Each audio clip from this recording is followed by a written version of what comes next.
Politicians not.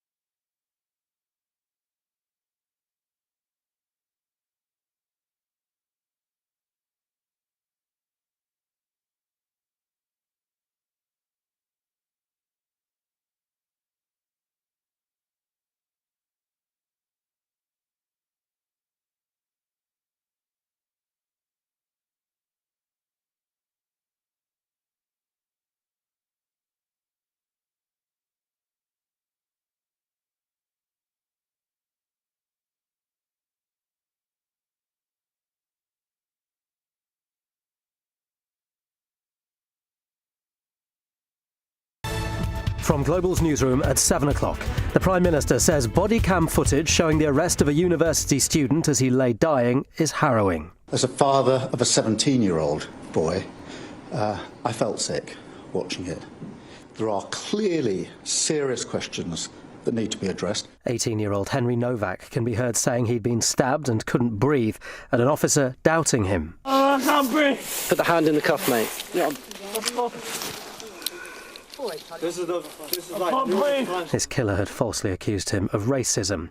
Reform UK leader Nigel Farage has accused the government of overseeing a two-tier culture.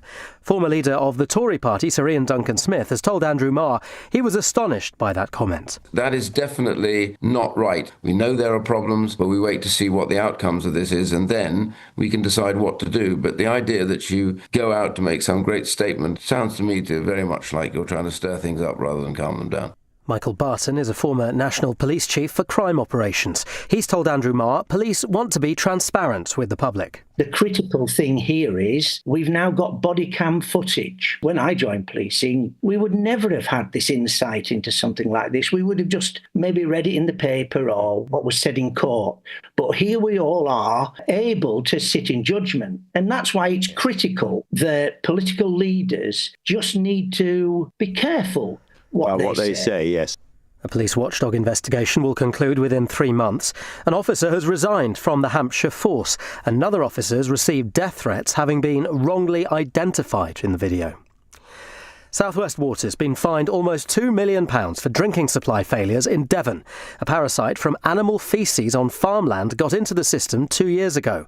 Almost 400 customers reported feeling unwell, leaving many Brixham residents at the time feeling concerned. Personally, I've had sort of stomach cramps for just over a week. So many elderly people, and there's a hell of a lot of people being taken ill with it. My wife has been drinking water to keep hydrated because she's diabetic. We're in a dreadful state. The Mayor of London's told LBC social media should be redesigned to keep young people safe online. Sir Sadiq Khan's now calling for a total social media ban for under-16s. Well, I've seen the influence of the manosphere on boys and young men, but also I've seen how the tech companies don't seem to be acting. And we know the algorithms promote negativity, promote hatred, and monetize poison, which means poison is profiting. A ban on 0 hours contracts could be one step closer.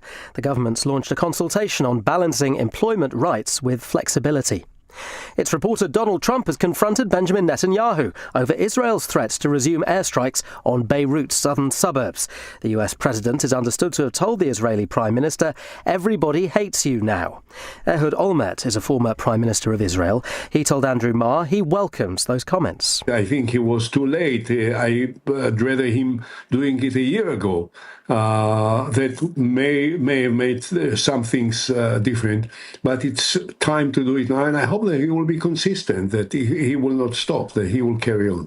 A British couple jailed on spying charges in Iran have lost an appeal against their convictions. Craig and Lindsay Foreman deny espionage. They were making a round-the-world motorcycle trip. In sport, Marco Silva is leaving Fulham after 5 seasons. He's said to be close to reaching an agreement to take charge at Portuguese side Benfica. And Paul Chuckle says he was tempted to bring out the Chuckle Brothers "to me, to you" catchphrase when handed an MBE by the King, but decided he'd better not. The comedian, real name Paul Elliott, was honoured for his work with Marie Curie, whose nurses cared for his brother Barry in his final hours. In the city, the FTSE 100 has closed up 34 points at 10,373. The pound buys $1.34 and €1.16. LBC weather, showers dying out to leave a mainly dry night. Wet for much of Scotland, though. Lows of 10 to 14 degrees. From Global's newsroom for LBC, I'm Matt Hewitt. This is LBC from Global, leading Britain's conversation with Iain Dale.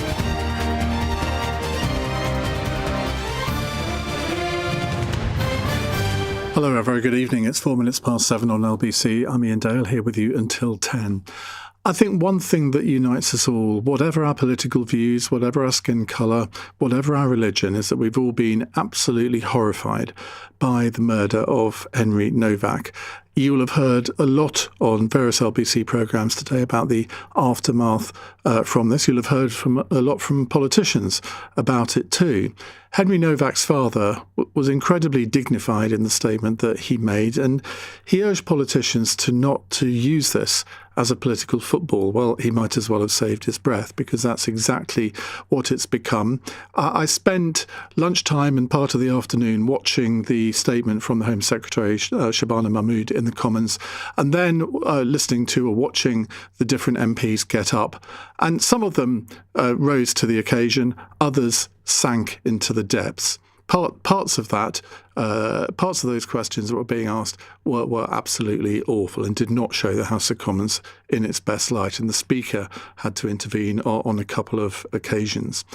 I don't want to really let the issue of two-tier policing dominate this hour.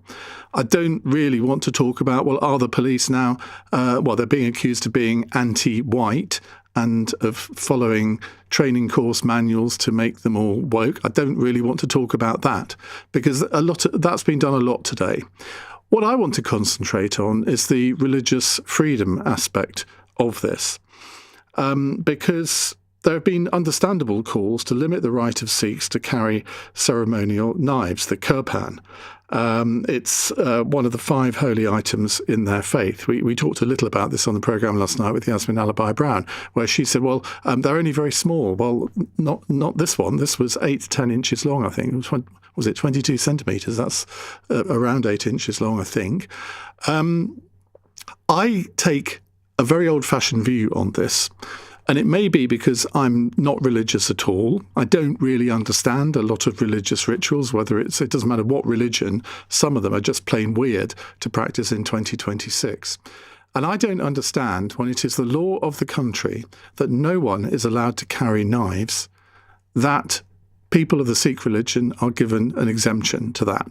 So let's try and understand that. So if you are a Sikh and you want to educate me, and I suspect many of my listeners, as to why that is a very important thing to you, then do give me a call, 0345 6060 973. But the wider question is, should we not really make any exemptions for different religions?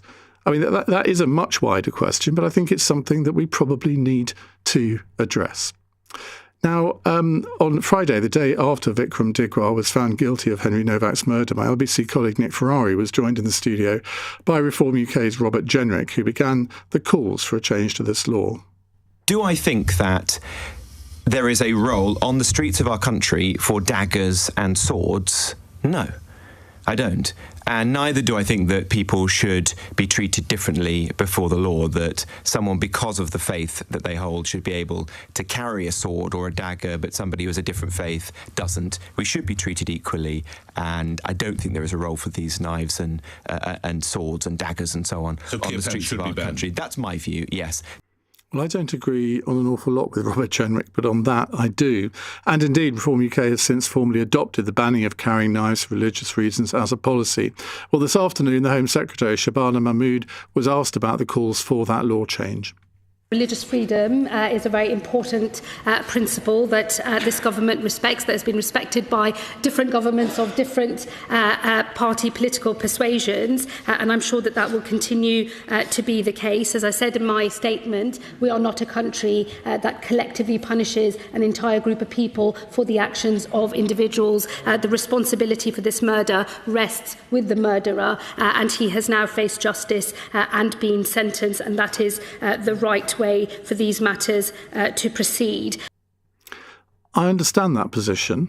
I don't think a whole religion should be punished for the actions of a single person. However, the question remains, and we probably won't know this answer until an inquiry is carried out. He presumably was carrying that that knife because it was part of his religion. If he hadn't been carrying the knife, Henry Novak would be alive today. I think that goes without saying, doesn't it?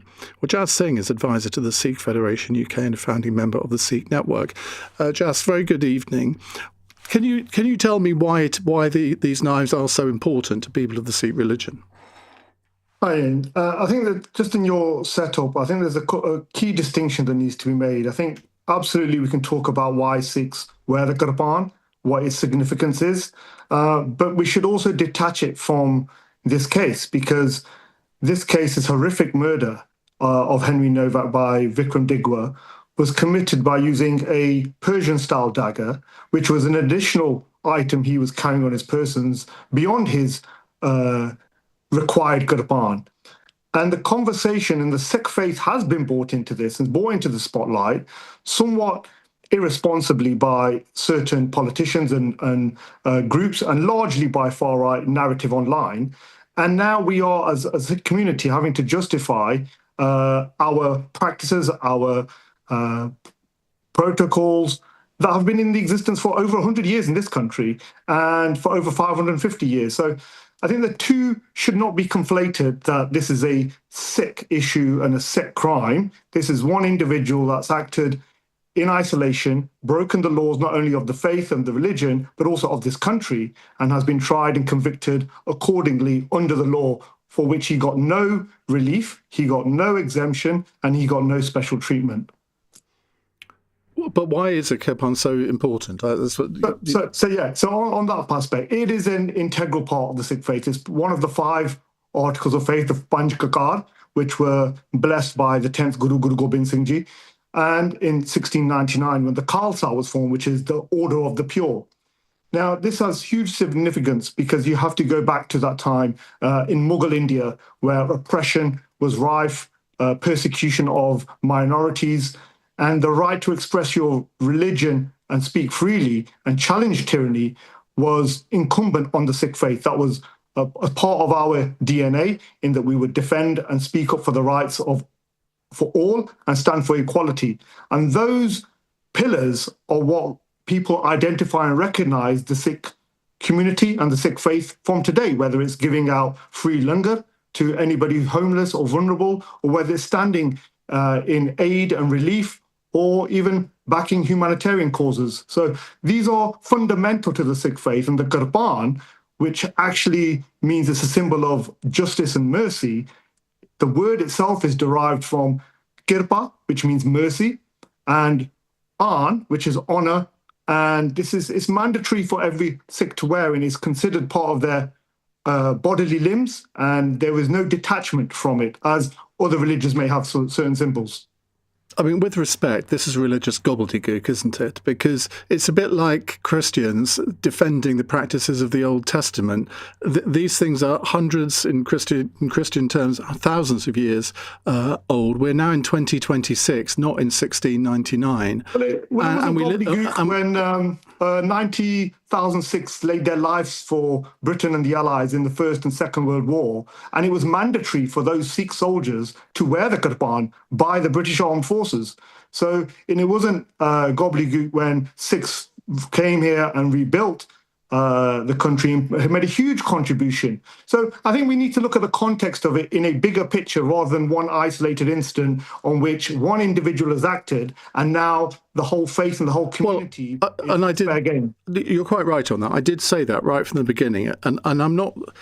I mean, this is a very difficult subject in a way, because I'm not seeking to demonise the Sikh faith whatsoever. But I think it's important that I and my listeners understand the origins of why carrying a kirpan is so important to Sikhs. Because, I mean, why would we know if you people like you don't tell us? It's not something that we necessarily have come across before.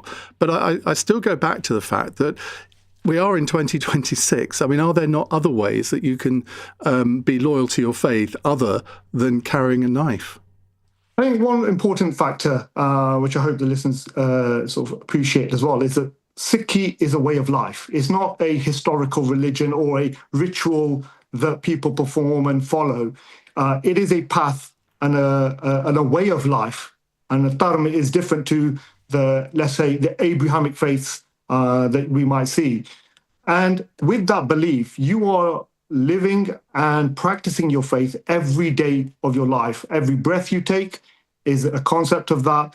And it controls your discipline and your lifestyle in terms of what you are doing in your day to day. Are you in control of yourself? Are you in control of your mind? And are you doing good, which is the purpose of why we're here? And these articles of faith, the Kakar, are constant reminders, like the steel bangle, what most of your listeners will be familiar with, that Sikhs wear. Yeah. These, again, constant reminders of the Sikh, what is there to do, work hard and honestly. And a bangle can't harm others. The point is that the law of the land... If someone used it, then that would be into question as well. The law of the land is that bands are banned from being carried by the general public in public. And this is obviously a big exemption to that law. And all I'm asking is it time for us to look at that again? You're clearly saying no. Well, I think we should also clarify it's not an exemption. So what is it then? So it's a defense against the law. So a Sikh, the Kirpan is recognized under Section 139 of the Criminal Justice Act, that there is carrying an offensive weapon is a crime. However, Sikhs wearing it for religious purposes and observance have a defense against that law, as do the Scottish people who follow their traditions, and as do others. And with that defense, the boundary and the line is very clear. The minute you use your Kirpan or threaten to use your Kirpan in a criminal way, it no longer has that defense. And in this case, what we saw was this individual who used his Kirpan in an inappropriate way, an offensive way, in a fatal way, received no special treatment, was convicted of having an offensive weapon. The point is, being a Sikh or having a Kirpan... I'm sorry to go back to the beginning, but the point is, and I'm glad you've now said it was a Kirpan, well, you denied that at the beginning. But the fact is, if he hadn't had it with him, Henry Novak would be alive today. But then you can say that for the thousands of knife crimes that are happening. I could, yeah. And the law there is quite clear that those people should not have had knives with them. And I suspect that, I mean, I can never prove it, just as you can't, but I would suspect that it wouldn't have been something that this man would have been carrying as a sort of natural thing, but clearly he was. Well, these individuals can do something, and this is the thing, you can't legislate and govern either from a religious perspective or from a legal legislation perspective what an individual may do. Now, it is similar to if you buy a knife from the shop. You go to Tesco's, you go any shop, you buy a knife, you come home, you could use it as a criminal way on the way home. Now, they're not banning those. We've seen there's cases of people using scissors to kill. More people have been killed from scissors than Sikh ceremonial items. Now, there's no conversation of banning scissors. So I think we have to look at it in the context of the risk factors and how disproportionate the conversation has become. Because again, I reiterate, it wasn't his Kirpan he used, it was a dagger. Well, I'm sorry, he chose to carry that. 2 minutes ago, you just said it was the Kirpan that he used. No, I said he was wearing his Kirpan. I said if he was wearing his Kirpan, if I'm or any other Sikh is wearing their Kirpan and they do something with it, they are not afforded the protection under the law. Are you wearing yours now? At home, yes. But okay. Well, I thank you very much indeed, Jas, for a very interesting conversation. That's Jas Singh there, advisor to the Sikh Federation. I should point out, or Paul on the Algarve is pointing out, that the Kirpan is banned in Denmark, Italy, France and other European countries. Right, we'll come to your calls in a moment and also get a slightly different perspective on this. It's 18 minutes past 7. This is LBC.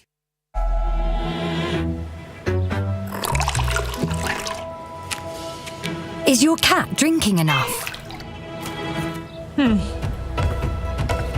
Discover Purina One Hydrolife and help support their daily hydration with a taste they'll enjoy. Purina One Hydrolife. Make it easy. With the birthday draw, Global and ITV give you the chance to win a life-changing £1 million.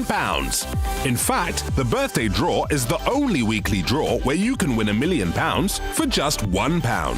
So, enter before midnight on Sunday from as little as £1 or via post at thebirthdaydraw.com. Is it your lucky day? From Global and ITV. T&Cs apply. 18 plus UK only. No purchase necessary. Verify at thebirthdaydraw.com/verify. Get iPhone 17 in the Vodafone Business Summer Sale.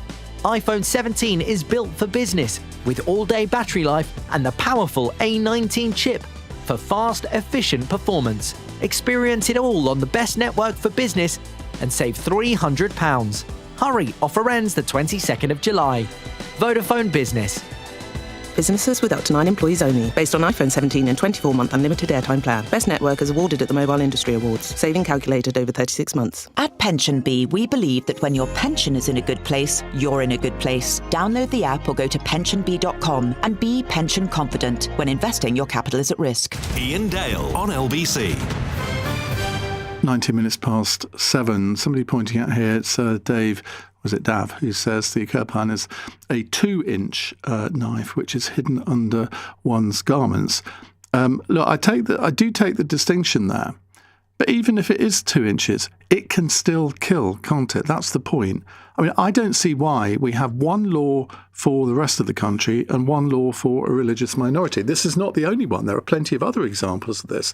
All I'm saying is that as somebody who is not religious, I don't belong to any religion whatsoever, I regard the whole thing as gobbledygook, and I don't believe there should be religious exemptions. Full stop. Whether you are a Sikh, whether you're a Christian, whether you're a Muslim, whether you are a Hindu, whether you're a Jew, whatever, there should not be exemptions. We are one country.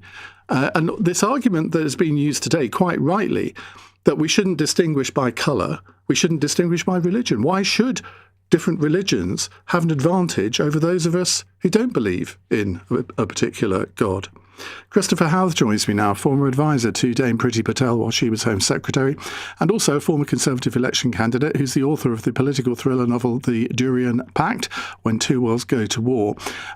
Christopher, when you were advising Priti Patel, I mean, were there other examples, I'm not going to say similar to this, but that brought the whole issue of religious freedom into the spotlight? Well, I remember when at my time during the Home Office, there was various circles about trying to ban zombie knives, and it all sort of founders on a definition of what a knife was. And I think we twice tried to ban it, and it turned out it hadn't really been banned because you could just change the make of a knife. And of course, you don't want to ban all knives because some people have a legitimate reason, farmers or butchers. It's to do with the context. But in this case, we had someone with an 8-inch blade carrying it on top of their clothes in public, which if I did it or you did it, that would be illegal. And if you read the sentencing remarks by the judge, he makes it quite clear that the religious exemption would carry to holding a large knife in public. And he said that the exemption ends when he started to unsheathed it and started to use it. This wasn't a kirpan used for religious reasons. This was a much larger dagger, but it was still the religious exemption because the murderer was a member of a more extreme Sikh sect that sort of held up its warrior type sort of ethos from a previous age. So this is a bad case, and tough cases make bad law. But I'm afraid the bad law already existed, which is this religious exemption, which says that if you carry a knife in public on above your clothes, you could still have recourse to a defence in law.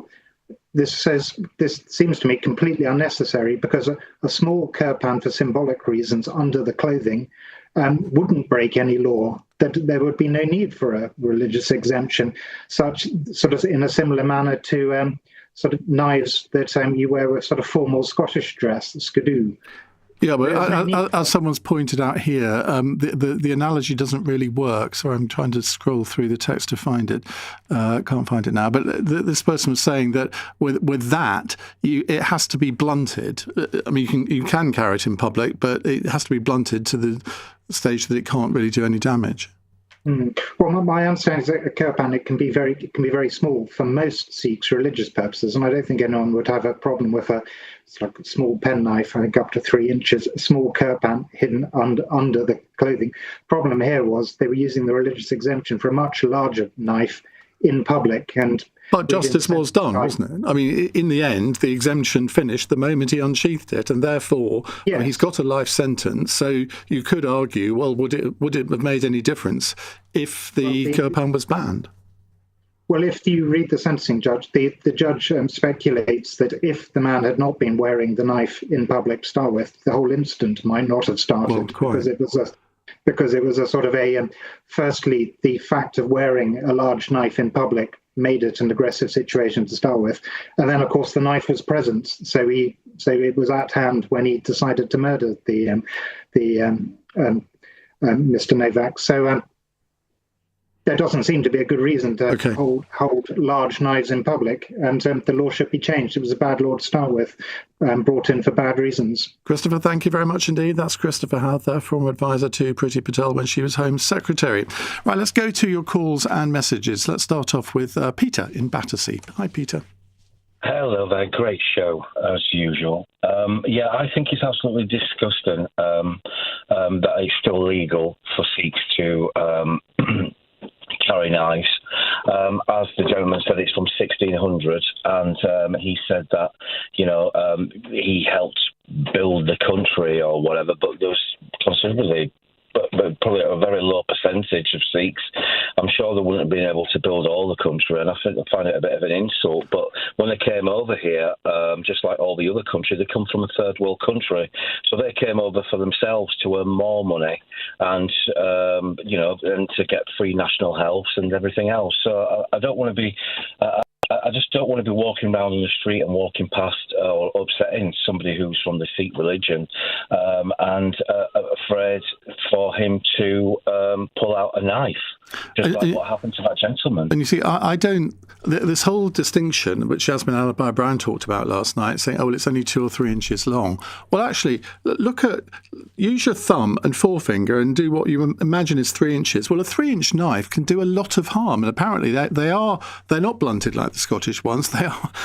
It's a bit. That could actually puncture. That could actually puncture your kidneys. Yeah, you stick it in the right place, and there could be a huge amount of damage. And I mean, we're not allowed to carry Swiss Army knives. We're not allowed to carry one of those. I can't remember the name of them. The ones where the blade just sort of comes out like a triangle. Those can do quite a lot of damage as well. So there is a reason that there is a general knife ban.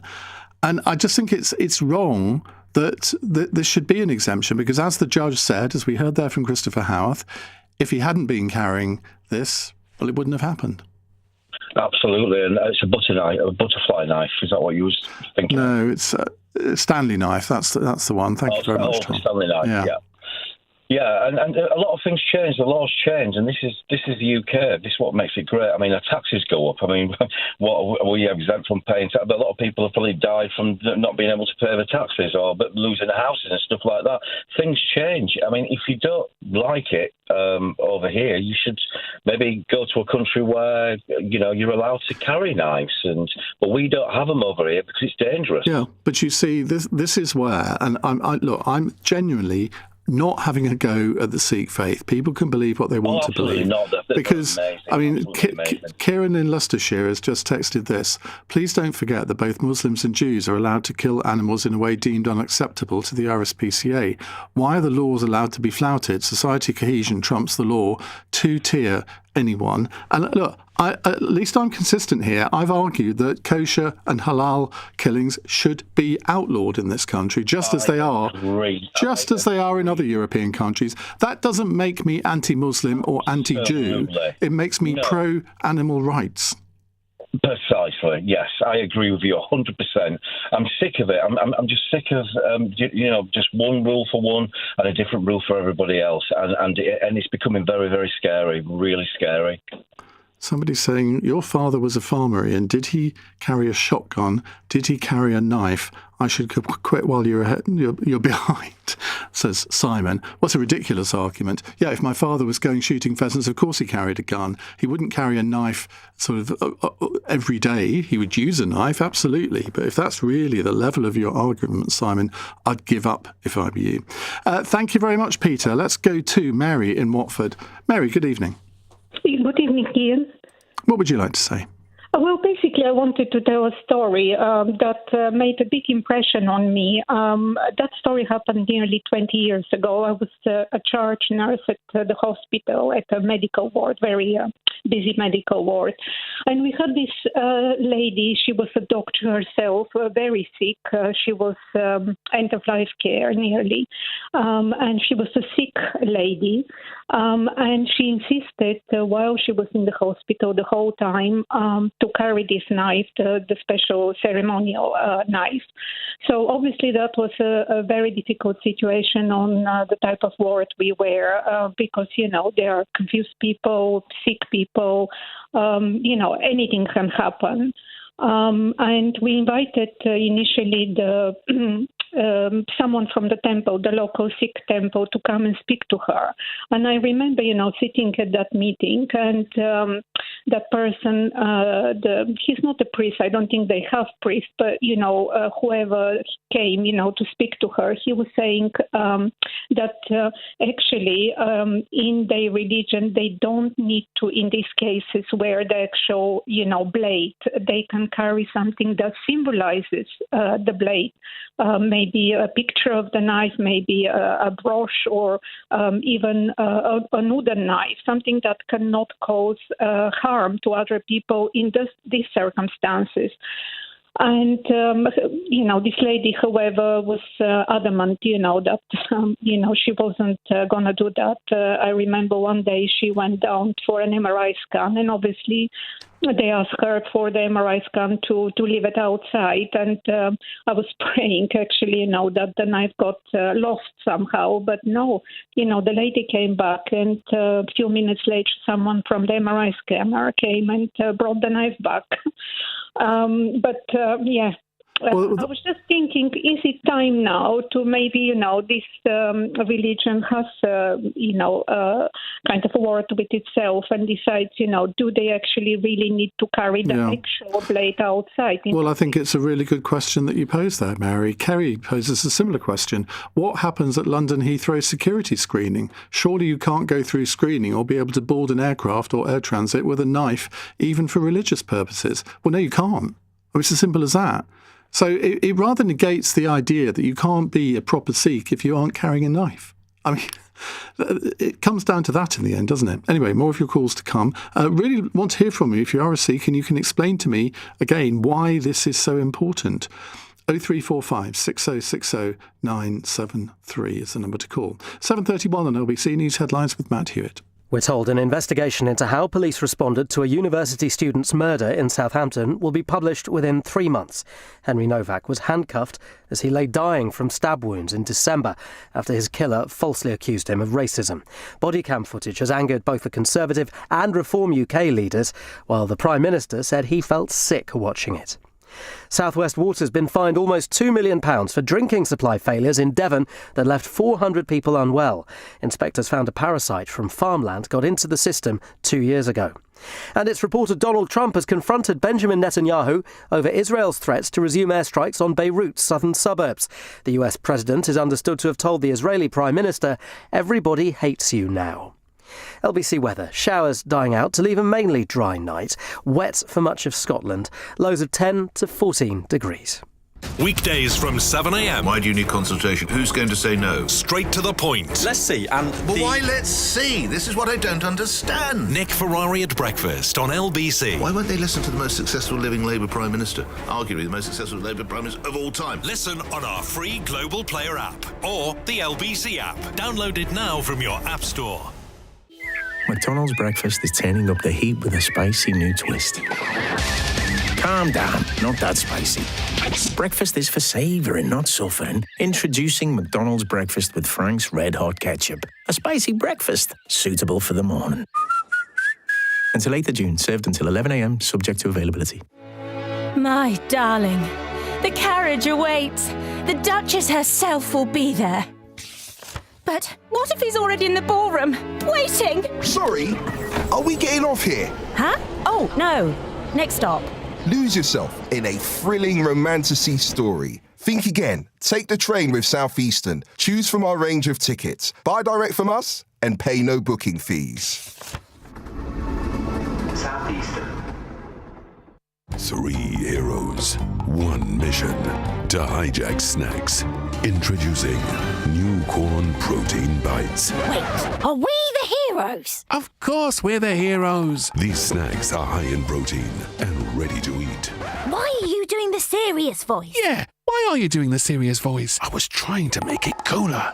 Find new corn protein bite snack bags in supermarkets nationwide. Corn, so tasty. Why choose the alternative? For unbeatable prices on printer ink and toner, switch to cartridgepeople.com. T's and C's apply. See online for our price promise. Iain Dale on LBC. Text 84850. 7:34 on LBC. Would you like to know who's on Cross Question 8? Well, I'm going to tell you anyway. Polly Billington, Labour MP for East Thanet. Alex Wilson, Reform UK member of the London Assembly. Theo Clark, former Conservative MP. And Ian Dunt, the political journalist. They'll be here to answer your questions, possibly on this. We should also point out Sikh aircrew staff are not allowed to carry these knives either. I mean, it gets to the point where you think, well, maybe I should start my own religion and say, well, I want to be able to carry a 12-bore shotgun as part of my religion. Oh, no, someone's already done that, haven't they? Sort of the Jedis and their lightsabers. I know you can do a lot of harm with a lightsaber. I mean, I'm not seeking to trivialise this at all, but I do think this whole issue of religious freedom has got to be something that is a legitimate subject for discussion. It's not disrespecting a religion to call into question that people seem to think that they can only be part of their religion if they carry this knife as a symbol of their religion. Rajvinder is in Gloucester. Hello, Rajvinder. Hi, what would you like to say? Hi, Ian. I'm a Sikh, and I think it is high time that we change the requirements of carrying a large kirpan. Kirbans are symbolic. They are important to our religion, but there are some smaller ones available that are like the size of a crucifix that one can wear around their neck. And also, it is very concerning to all Sikhs that I've spoken to that this sort of very anti-Sikh rhetoric that's coming across, particularly from one of your callers, about saying how we're all here just for jobs and for free healthcare. Sikhs have contributed a lot to the community here. Quite agree. And it's the first time that we've come across something like this, but I think it is a sign of our times. The full inquiry hasn't yet been completed, and I know there's some issues about whether his mum was involved in hiding a bigger knife. And there were no witnesses to this, and we've all seen the video that was released, and Henry appeared to be in their garden.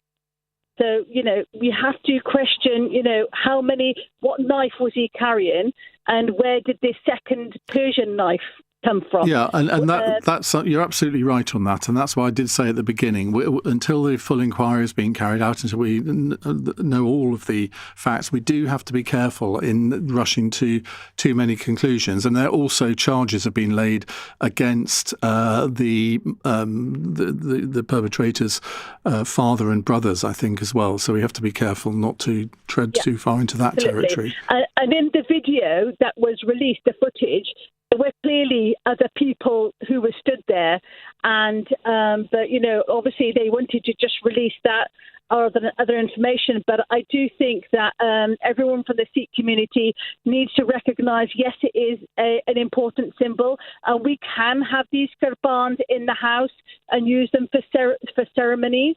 Like someone may have a farmer may have a gun in the house with a licence. Maybe that's something that needs to be brought in, so that if a kirpan is kept within the house, that the owners have a licence and use them responsibly. But how would the practices be implemented, though? Because, as I understand it, the Sikh religion doesn't have the equivalent of a pope or the Archbishop of Canterbury. How would that decision be arrived at? we're very law-abiding, and I think if it was, if it was released that, yes, you can have one and use it for religious purposes, surely it's just a case of sending the message out to the Sikh community to say we're not saying... But who sends out that message? It has to come from the government, but it has to come in a more responsible way than having Farage and Shabana Mahmood. They're inciting hatred. Well, hang on. Shabana Mahmood has actually said she doesn't intend to change the law at all in this. Well, no, she doesn't, but she's not currently in government. And the person who... Well, she is. She's Home Secretary. Yeah, but Starmer hasn't actually come out and said anything tangible. And I think... Well, I'm sorry, Rajvinder, get your facts right. Shabana Mahmood is the Home Secretary. She's in charge of law and order in this country. She made a statement to the House of Commons at lunchtime, which was unequivocal, basically saying that religious freedom is important. We're not going to change the law. It is important, but then once the full inquiry comes out and the full factor in the public eye, I'm pretty certain that she's going to change her mind, because there's a lot about this case that hasn't been released, and there's little bits that are coming out, and hearing other politicians just calling for an outright ban isn't going to work. Yeah, but you seem to think she's doing that. She's not. Well, Farage certainly is. Yeah, so am I. That doesn't make me a bad person. No, I'm not saying it's a bad person, but I think it has to be taken in context that this is one case. It's an isolated case, but I do think it is time that they do stand up and say, okay, have your religious freedom, but the size of the knife, if you're going to carry it on your person, has to be small. It has to be something that is the size of a crucifix. And I don't think that is an unreasonable request. But at the same time... Still a knife, though.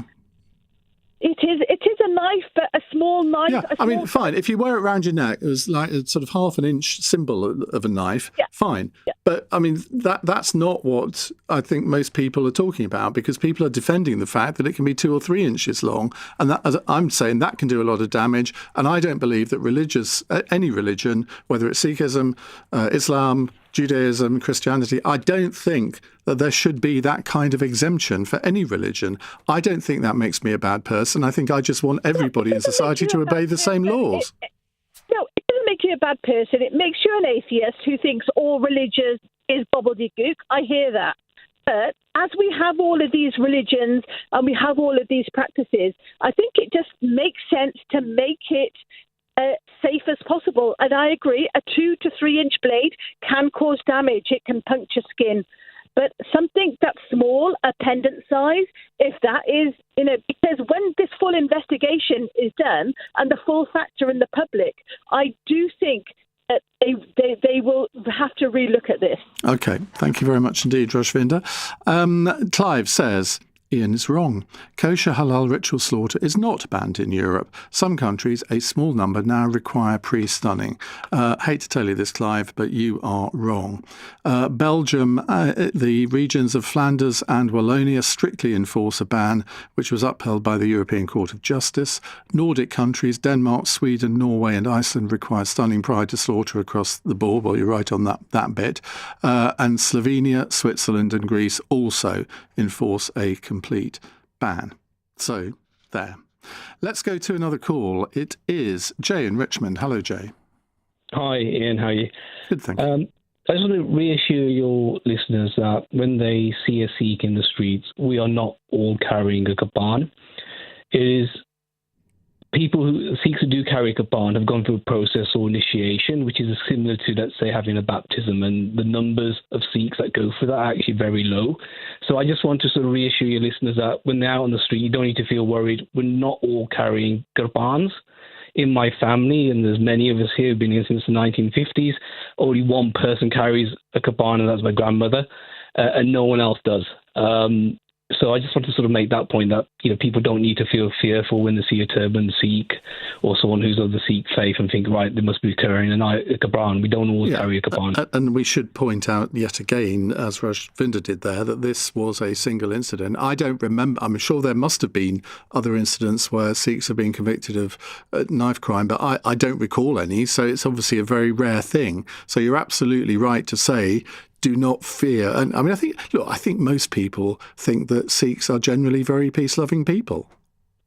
Yeah, no, absolutely. I've had, hardly any problems at all. And I just, I felt like I had to call in and just say that, because sometimes it feels that the rhetoric really builds, especially online. And it's like you said, you get criminals in every groups and types and shapes of people. This is just an unfortunate aspect of our life.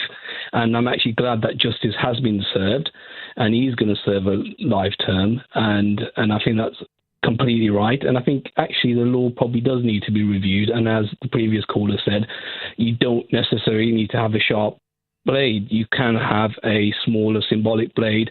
I've got other relatives that have it on the necklace, a bit like a pendant. That's fine. Yeah, times have changed. We're not living in the 16, 17, 1800s in northern Punjab when we're defending ourselves against Muslim invaders or Christian invaders in terms of the British Empire, etc. That's why we had these weapons to defend our lands. So your message basically is that you can still be a proper Sikh even if you don't carry the Quran. If you are initiated Sikh, you have to carry a Quran, but it does not need to be a sharp blade. It can be a pendant, it can be symbolic, it can be 3 inches and blunted in the same way that the Scots carry their dirk. Well, I'm very glad you phoned in, Jerry. Well, thank you for phoning in, because look, I recognise this is a very sensitive subject, and I hope that everyone feels that it's being handled sensitively, because what I don't want to indulge in some of the rhetoric that I've heard on certainly programmes on the BBC today and some news programmes, which I think have just gone too far. Alex, on the other hand, thinks, I haven't handled it well. He says, Iain, what is wrong with you tonight? Why are you so angry? Do you not think you are better than Do you not think you're better than everyone else? Not sure. I think he means do you. Anyway, I love your show, but tonight you need to take a step back and start again. I'm shocked at your behaviour. Well, I don't know what I've done to shock you, Alex, really, because I'm just trying to explore the subject of religious exemptions and whether they can ever be justified. And my view is that they can't. Now, you can say, well, I would say that because I don't believe in God of any sort. I'm not an atheist, as Rajvinder said. I'm an agnostic because no one can prove it to me one way or the other. But I think we should all be abiding by the same laws, whatever our religion. You're listening to LBC. I'm Iain Dale. It's 7:46. Nick Ferrari at breakfast on LBC. That tragedy that played out in Southampton, the appalling treatment of the student who was murdered, and of course the aftermath of investigations being conducted by the IOPC into Hampshire and Isle of Wight Constabulary. Nigel Farage joins me now. This is two-tier policing. The police treated accusations of a racial slur more seriously than murder. Can you believe where we are? Let's get straight to your reaction. It was like they'd acted as judge, jury and executioner. I was shouting at the video. It's just made me so angry. It should never have happened. His murderer was absolutely evil. He absolutely did play the race card, but equally I think if that police officer is using that as an excuse, then so have they. They are playing the race card too. Nick Ferrari at breakfast. Back tomorrow morning from 7. Listen on our free Global Player app or the LBC app.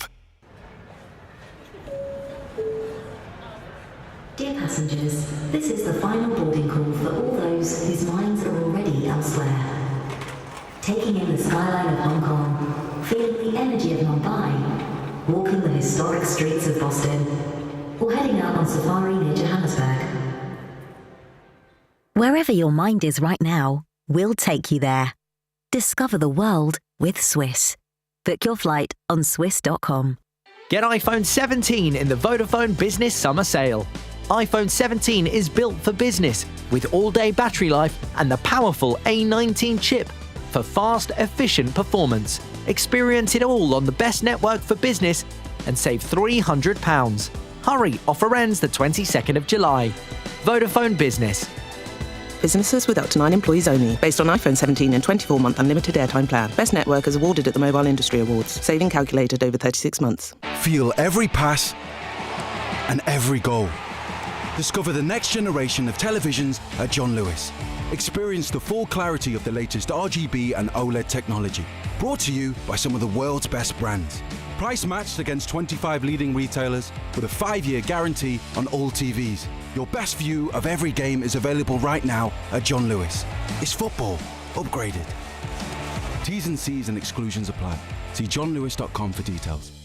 Here's a tale of two commuters. Steve was in a rush and needed to park near the station.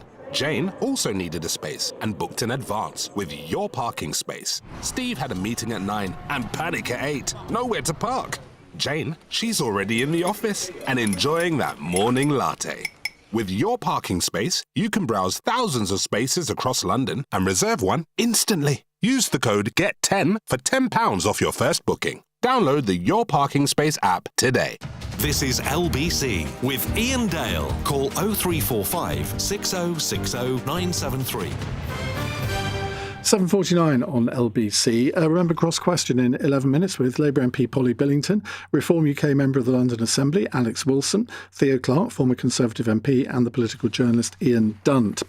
Now, Simon Marks joins me, our Washington correspondent, because Donald Trump's been having a bit of a meltdown today, and somewhat surprisingly, the target of his ire has been the Israeli Prime Minister. Simon, what's happened?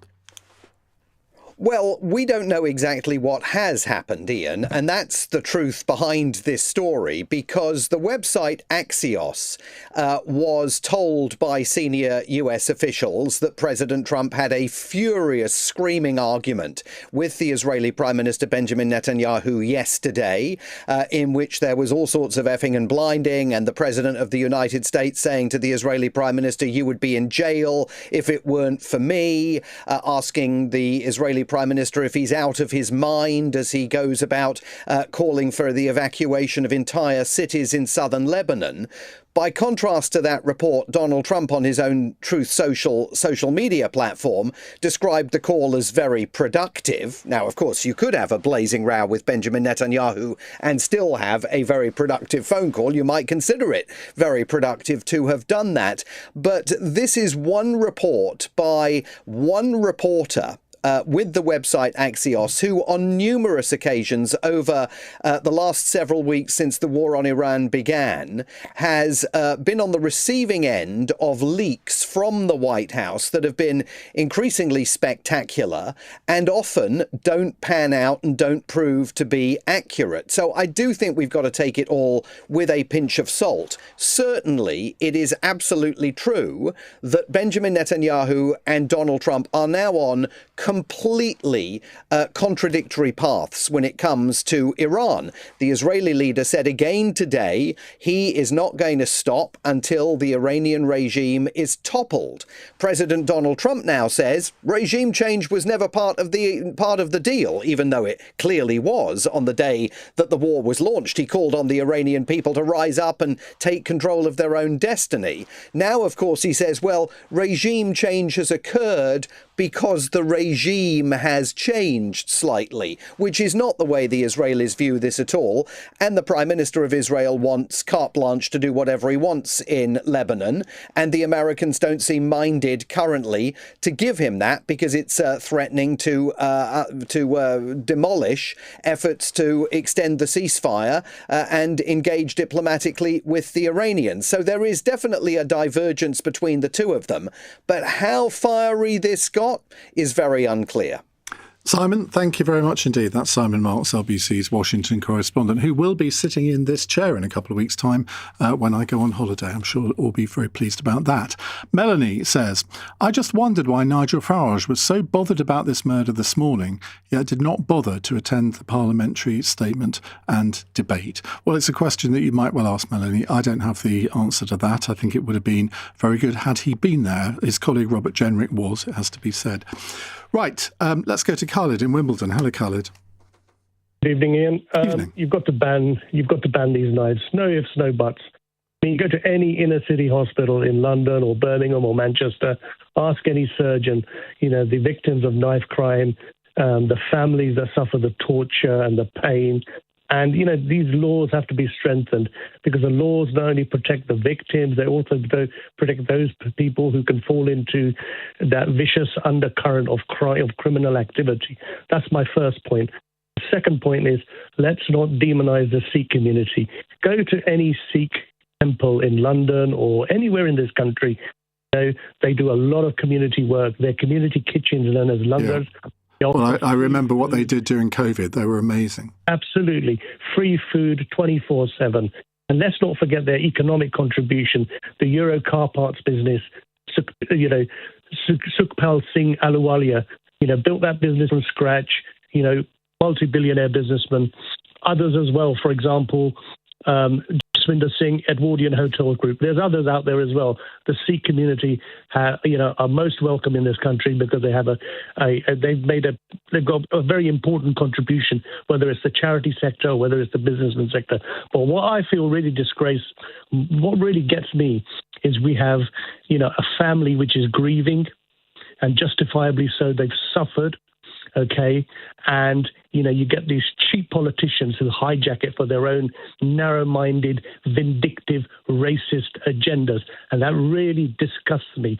Let's not draw parallels with the Black Lives Movement and what happened to the poor chap. Well, the analogy doesn't work, does it? Because George Floyd was actually killed by a police officer. Absolutely, a police officer put his knee over his neck, over his lungs. And, we already know that American policing is very trigger happy. There's a lot of racial discrimination. Thankfully, our policing is much, much better. Okay. But here you have, a white chief constable, a white police commissioner, white police officers, and a white victim of crime. And, you have to ask yourself, what the hell were those police officers doing? Couldn't they see that somebody was bleeding to death? Are they that grossly incompetent? Well, on the face of it, I think you're absolutely right, because we've now all seen this horrendous video. And I must admit, after I watched 4 seconds of it, I nearly pressed for the off button. I thought, do I really want to watch this? But I thought, no, I need to watch it because it will inform me for the show tonight. And, clearly, depending, and again, you go into possibly too much detail here, but not everybody who is stabbed there's not always a lot of blood. So it may be that the police officer, even though he was told 4 times by Henry Novak that he had been stabbed, he maybe couldn't see any blood, and so therefore that was the reason why he doubted it. Now, that's me giving him a slight benefit of the doubt here, which nobody else seems to have done. I'm happy to be critical of the police, but again, until the IOPC have completed their investigation, we're all going on what we think we've seen. Just one further point, which you've raised, is that sometimes not all wounds are visible. He died of internal bleeding, so maybe there wasn't the flow of blood that you'd normally be accustomed to. No, well, I think that seems to be what happened. But when he said 9 times, "I cannot breathe," you would have thought that one of the police officers there would have thought, "Oh, we'd better look into this properly," and they didn't. And that, I think, is what people just cannot understand. And I think we need to have an inquiry. We need to depoliticize this situation. We need to know there's some victims. And, the victims, obviously, the poor chap that was murdered, first and foremost, our sympathies are with him. But, even for the other family, right, they've got a son, and their son probably went out, without any for whatever reason. Yeah, Well, Khalid, let's just bear in mind that there are charges that have now been laid against other members of the family, so let's not go too far down that road. Thank you for a very good call.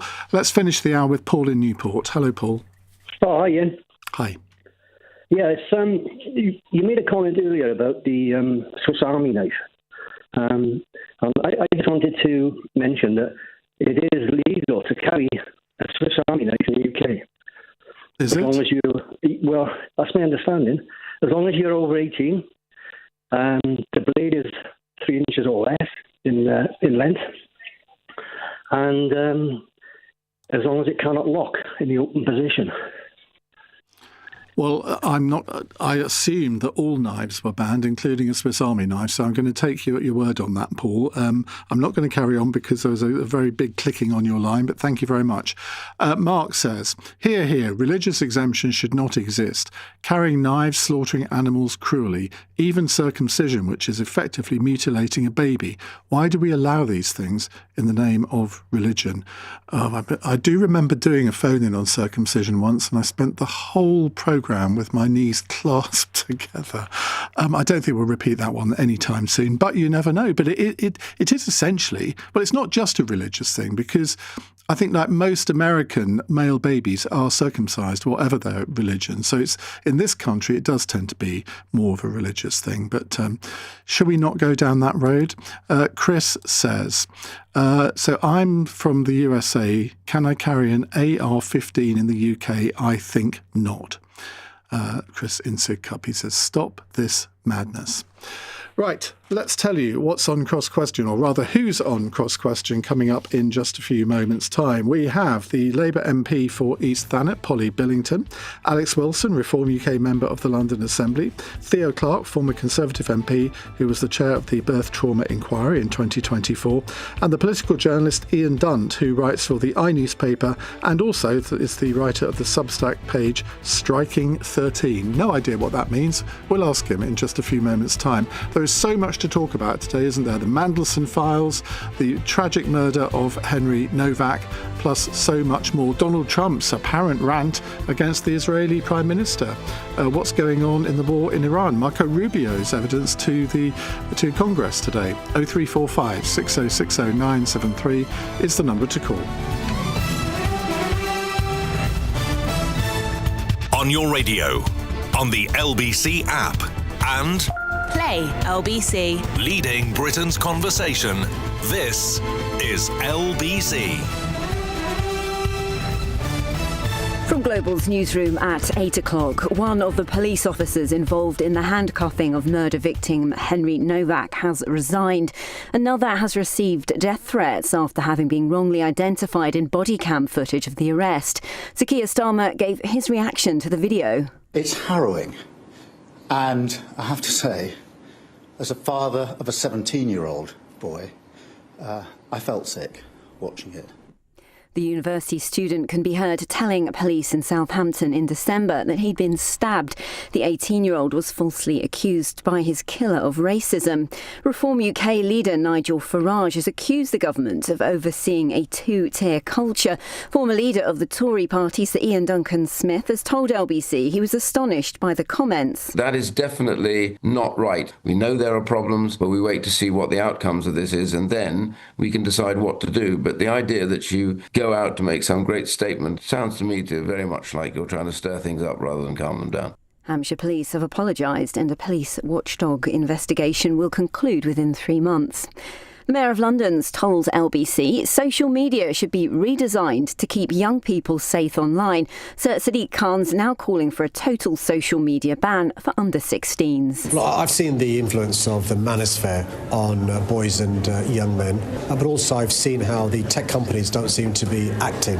And we know the algorithms promote negativity, promote hatred, monetize poison, which means poison is profiting.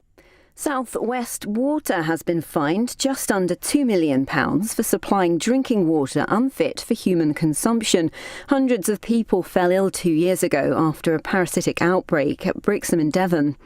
It's reported Donald Trump has confronted Benjamin Netanyahu over Israel's threats to resume airstrikes on Beirut's southern suburbs. The US president is understood to have told the Israeli Prime Minister, "Everybody hates you now." Prosecutors say the ex-chief executive of the SNP, Peter Murrell, faked invoices and expenses as he misused £400,000 of party money. Details of his purchases include umbrellas, games consoles and a motorhome that only had 4 miles on the clock. In the city, the FTSE 100 has closed up 34 points at 10,373. The pound buys $1.34 and €1.16. LBC weather, showers drying out to leave a mainly dry night, but wet for much of Scotland. Lows of 10 to 14 degrees. From Global's newsroom for LBC, I'm Katie Dartford. This is LBC from Global. Leading Britain's conversation. Cross Question with Iain Dale. It's 8 on LBC. Welcome to... Is it Tuesday today? It is Tuesday today, isn't it? Welcome to Tuesday's Cross Question. Sorry, I just lost my earpiece and so I'm now trying to fit it in. Right, we are going to introduce you to our panel for tonight's programme. To my left, Theo Clark, former Conservative MP, who was the chair of the Birth Trauma Inquiry in 2024. Next to her, Iain Dunt, the political journalist who's a columnist for the iNewspaper and the writer of the Substack page Striking 13. Find out what that means in a moment. To my right, Polly Billington, Labour MP for East Thanet, and to her right, Alex Wilson, Reform UK member of the London Assembly. They're here to answer your questions on any subject you like. 0345 6060 973 is the number to call. You can WhatsApp us on that number. You can text 84850, and you can watch us on Global Player, the LBC YouTube channel, and the LBC app. 0345 6060 973. Text 84850. Cross Question. Watch live on our free Global Player app or the LBC app. Right, let's get our first question. It's from Martin in Doncaster. Hello, Martin. Hello, Iain and panel. My question is should the person who might be PM one day, Nigel Farage, be telling the public to react with cold, hard rage to the sad loss of Mr. Nowak, because words have consequences? Well, Alex Wilson, I've got to come to you first on this. Nigel Farage has had quite a lot of criticism over the course of the day for those comments. What do you think? Well, we've all seen the footage from the body camera. We all know what's been talked about, what's this absolutely tragic case where this young student has been brutally murdered, and the way that the police dealt with that, responded to that, was wholly inadequate. 9 times he said, I've been stabbed.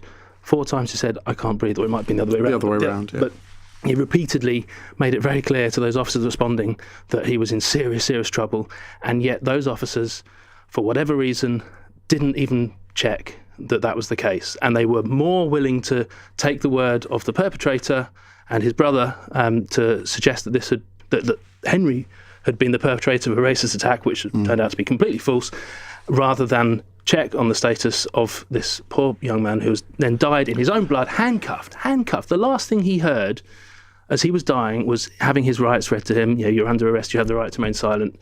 Absolutely incomprehensible. And so, yes, people are absolutely right, have the right to be angry about this, because any murder is a murder that shouldn't happen. But when it happens in these particular circumstances, and the police I'm always the first person to defend the police and the way they respond to incidents. I stuck up strongly for Martin Blake in the Chris Cabot incident. I've defended and applauded the officers who responded to the incident in Golders Green just a few weeks ago.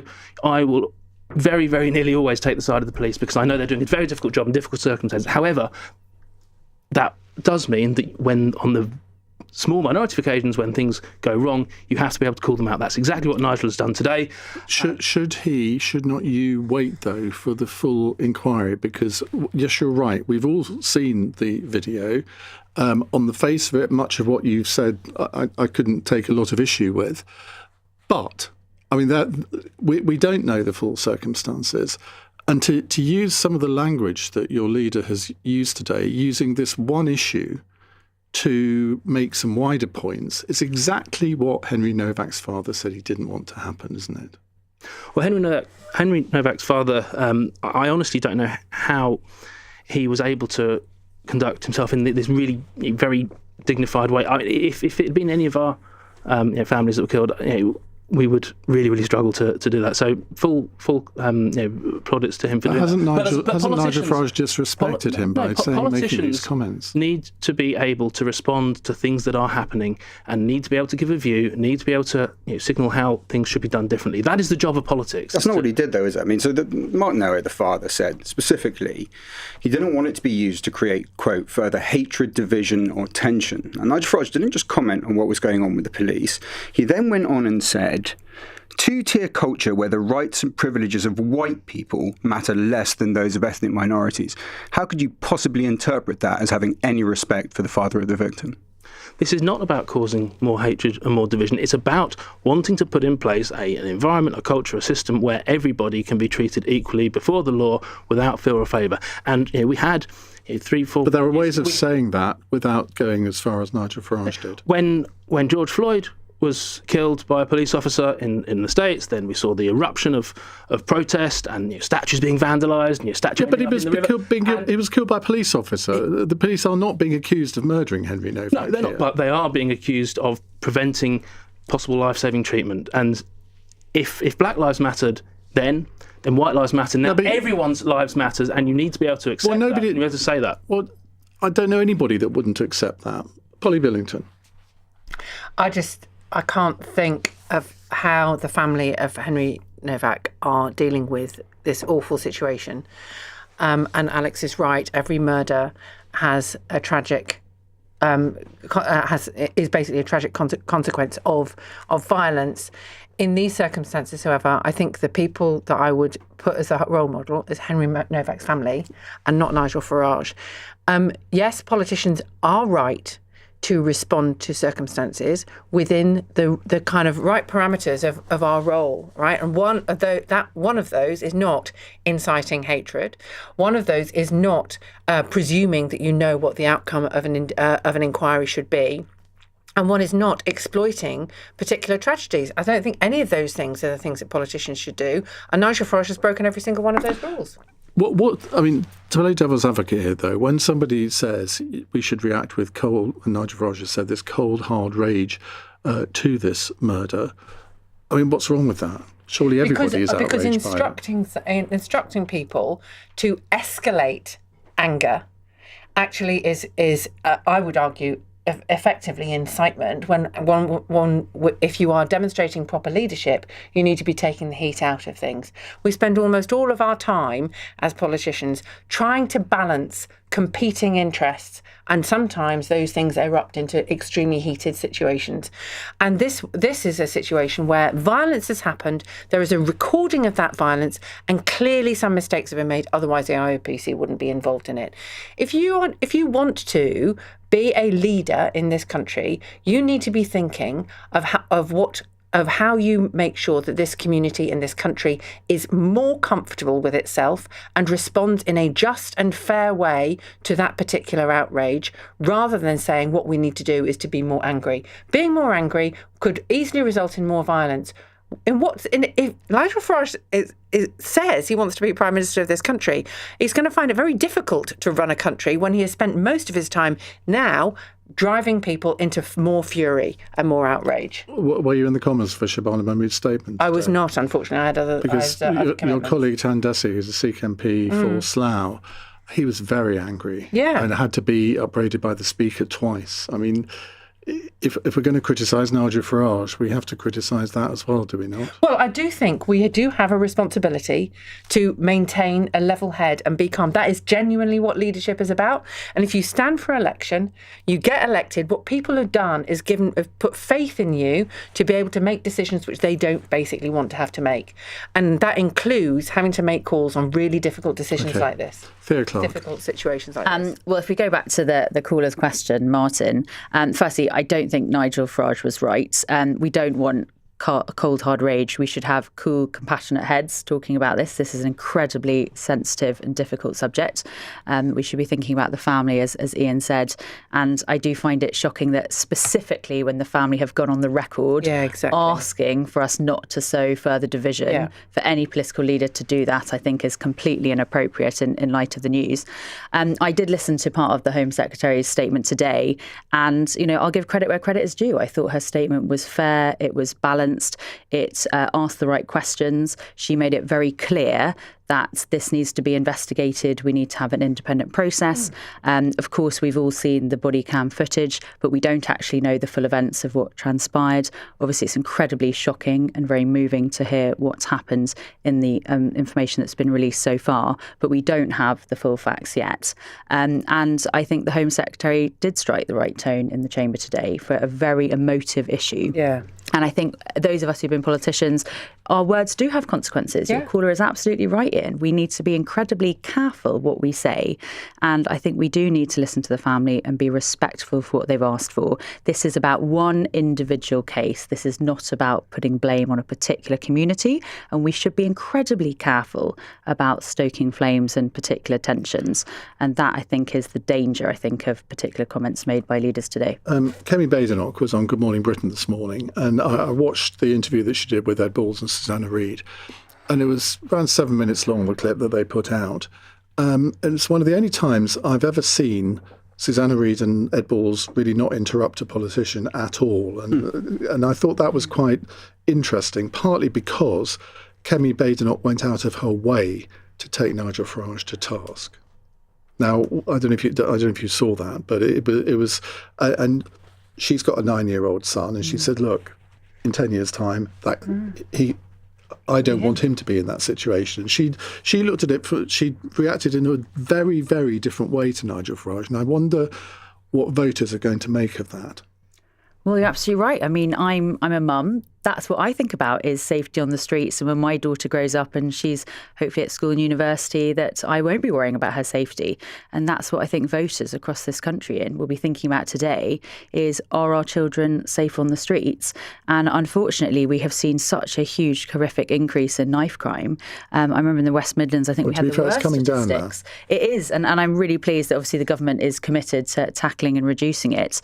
But I do think we need to have a very frank discussion about what are the things that you can buy, for example, online, which are incredibly easy now for people to get access to knives, things like zombie knives. I know the previous government did a lot to try and reduce access. Well, we're banning them. And I do think we also need to look at sentencing, because I think it was 21 years that Novak's been sentenced to. And actually, messages that I've seen from the public today is that enough for somebody who's gone out and committed a calculated murder? And that's what we're talking about today. It's absolutely not enough. And the standard sentence for a persistent, repeated attack like that should have been 25 years. Exactly. And you can criticise Nigel all you like, but Nigel has written to the Attorney General under the unduly lenient sentence scheme to say, come on, look at this again. Nigel Farage really doesn't have a position making any comment on this until he apologises for what he did this morning. We should be clear as well that it's a pattern of behaviour from him. Do you remember Southport? Remember before the riots? The statement that Nigel Farage released then, something's being kept from us, it's all very fishy. Again, just stoking the worst sentiments, spreading division, encouraging the most aggressive, vitriolic response. And then out he is again today. Doesn't matter what the dad says. Doesn't matter what the family wants. Out he is again today, just exploiting it for his political gain. So when he's apologised for that fact, he can come and talk to us about what he said to the Attorney General. Should I come back on that? Don't have anything to say about that. All right. There's another question on this, which we'll come to just after the break. It's 8:15. LBC. Get iPhone 17 in the Vodafone Business Summer Sale. iPhone 17 is built for business with all-day battery life and the powerful A19 chip for fast, efficient performance. Experience it all on the best network for business and save £300. Hurry, offer ends the 22nd of July. Vodafone Business. Businesses with up to 9 employees only. Based on iPhone 17 and 24-month unlimited airtime plan. Best network is awarded at the Mobile Industry Awards. Saving calculated over 36 months. Imagine sweeping through green fields, floating 5 feet above ground. Sun on your face as you slide by, on track to your destination. Not a care in the world, as you simply lean back. And before you know it, you're there. This is how travel should feel. And on our trains, it does. Avanti West Coast. Feel good travel. Feel every pass and every goal. Discover the next generation of televisions at John Lewis. Experience the full clarity of the latest RGB and OLED technology. Brought to you by some of the world's best brands. Price matched against 25 leading retailers with a 5-year guarantee on all TVs. Your best view of every game is available right now at John Lewis. It's football upgraded. T's and C's and exclusions apply. See johnlewis.com for details. Cross Question with Iain Dale on LBC. 17 minutes past 8. Labour MP Polly Billington is here. Alex Wilson, Reform UK member of the London Assembly. Theo Clarke, former Conservative MP and political journalist Iain Dunt, who has a Substack called Striking 13. He told me what it meant during the break, and I'm now embarrassed that I didn't know the reference. Go on. It's fine. I mean, you're only an author. Why should you have heard of the most famous British political writer of all time? I've read Animal Farm. I haven't read 1984. Shocking. You've not read 1984? Okay. I'm sorry. Don't have a go at me. I can't read every book. I mean, well, it's not every book, is it, though? It's like not I any sort of feel book. like we need to just walk away from the mics right now. Right. I'm going to sit you down with a book and not let you out of the room until it's done. Enough. Like so many cultural references in that book. So what do you write about then on this Substack? I write about British politics, but, it's a reference to one of the greatest British liberals, certainly of the 20th century, and his approach to things, which is always try to use the simplest language you can and the most robust and easy to understand language, and to deliver your political journalism with conviction. And so that's it. It's that part of the inspiration of George Orwell. Great stuff. Right, let's move on to a text question from Leah in London. Should the Kirpan and other religious articles be banned under the Offensive Weapons Act? Now, it has been suggested that any form of knife is illegal. And of course, a kirpan it's apparently 2 to 3 inches long. It can cause a lot of damage if it is used. Now, in this case, he was carrying a kirpan, but I think the knife that he actually used was much bigger than this. We spent the last hour talking about this on the programme, and I was making the point that surely the time for religious exemptions has gone. We live in 2026, not 1626, Polly. Isn't it time to look at this? No, I don't think it is. Notwithstanding this particular example, there are good reasons for having exemptions for religious artifacts or items of that represent people's faith.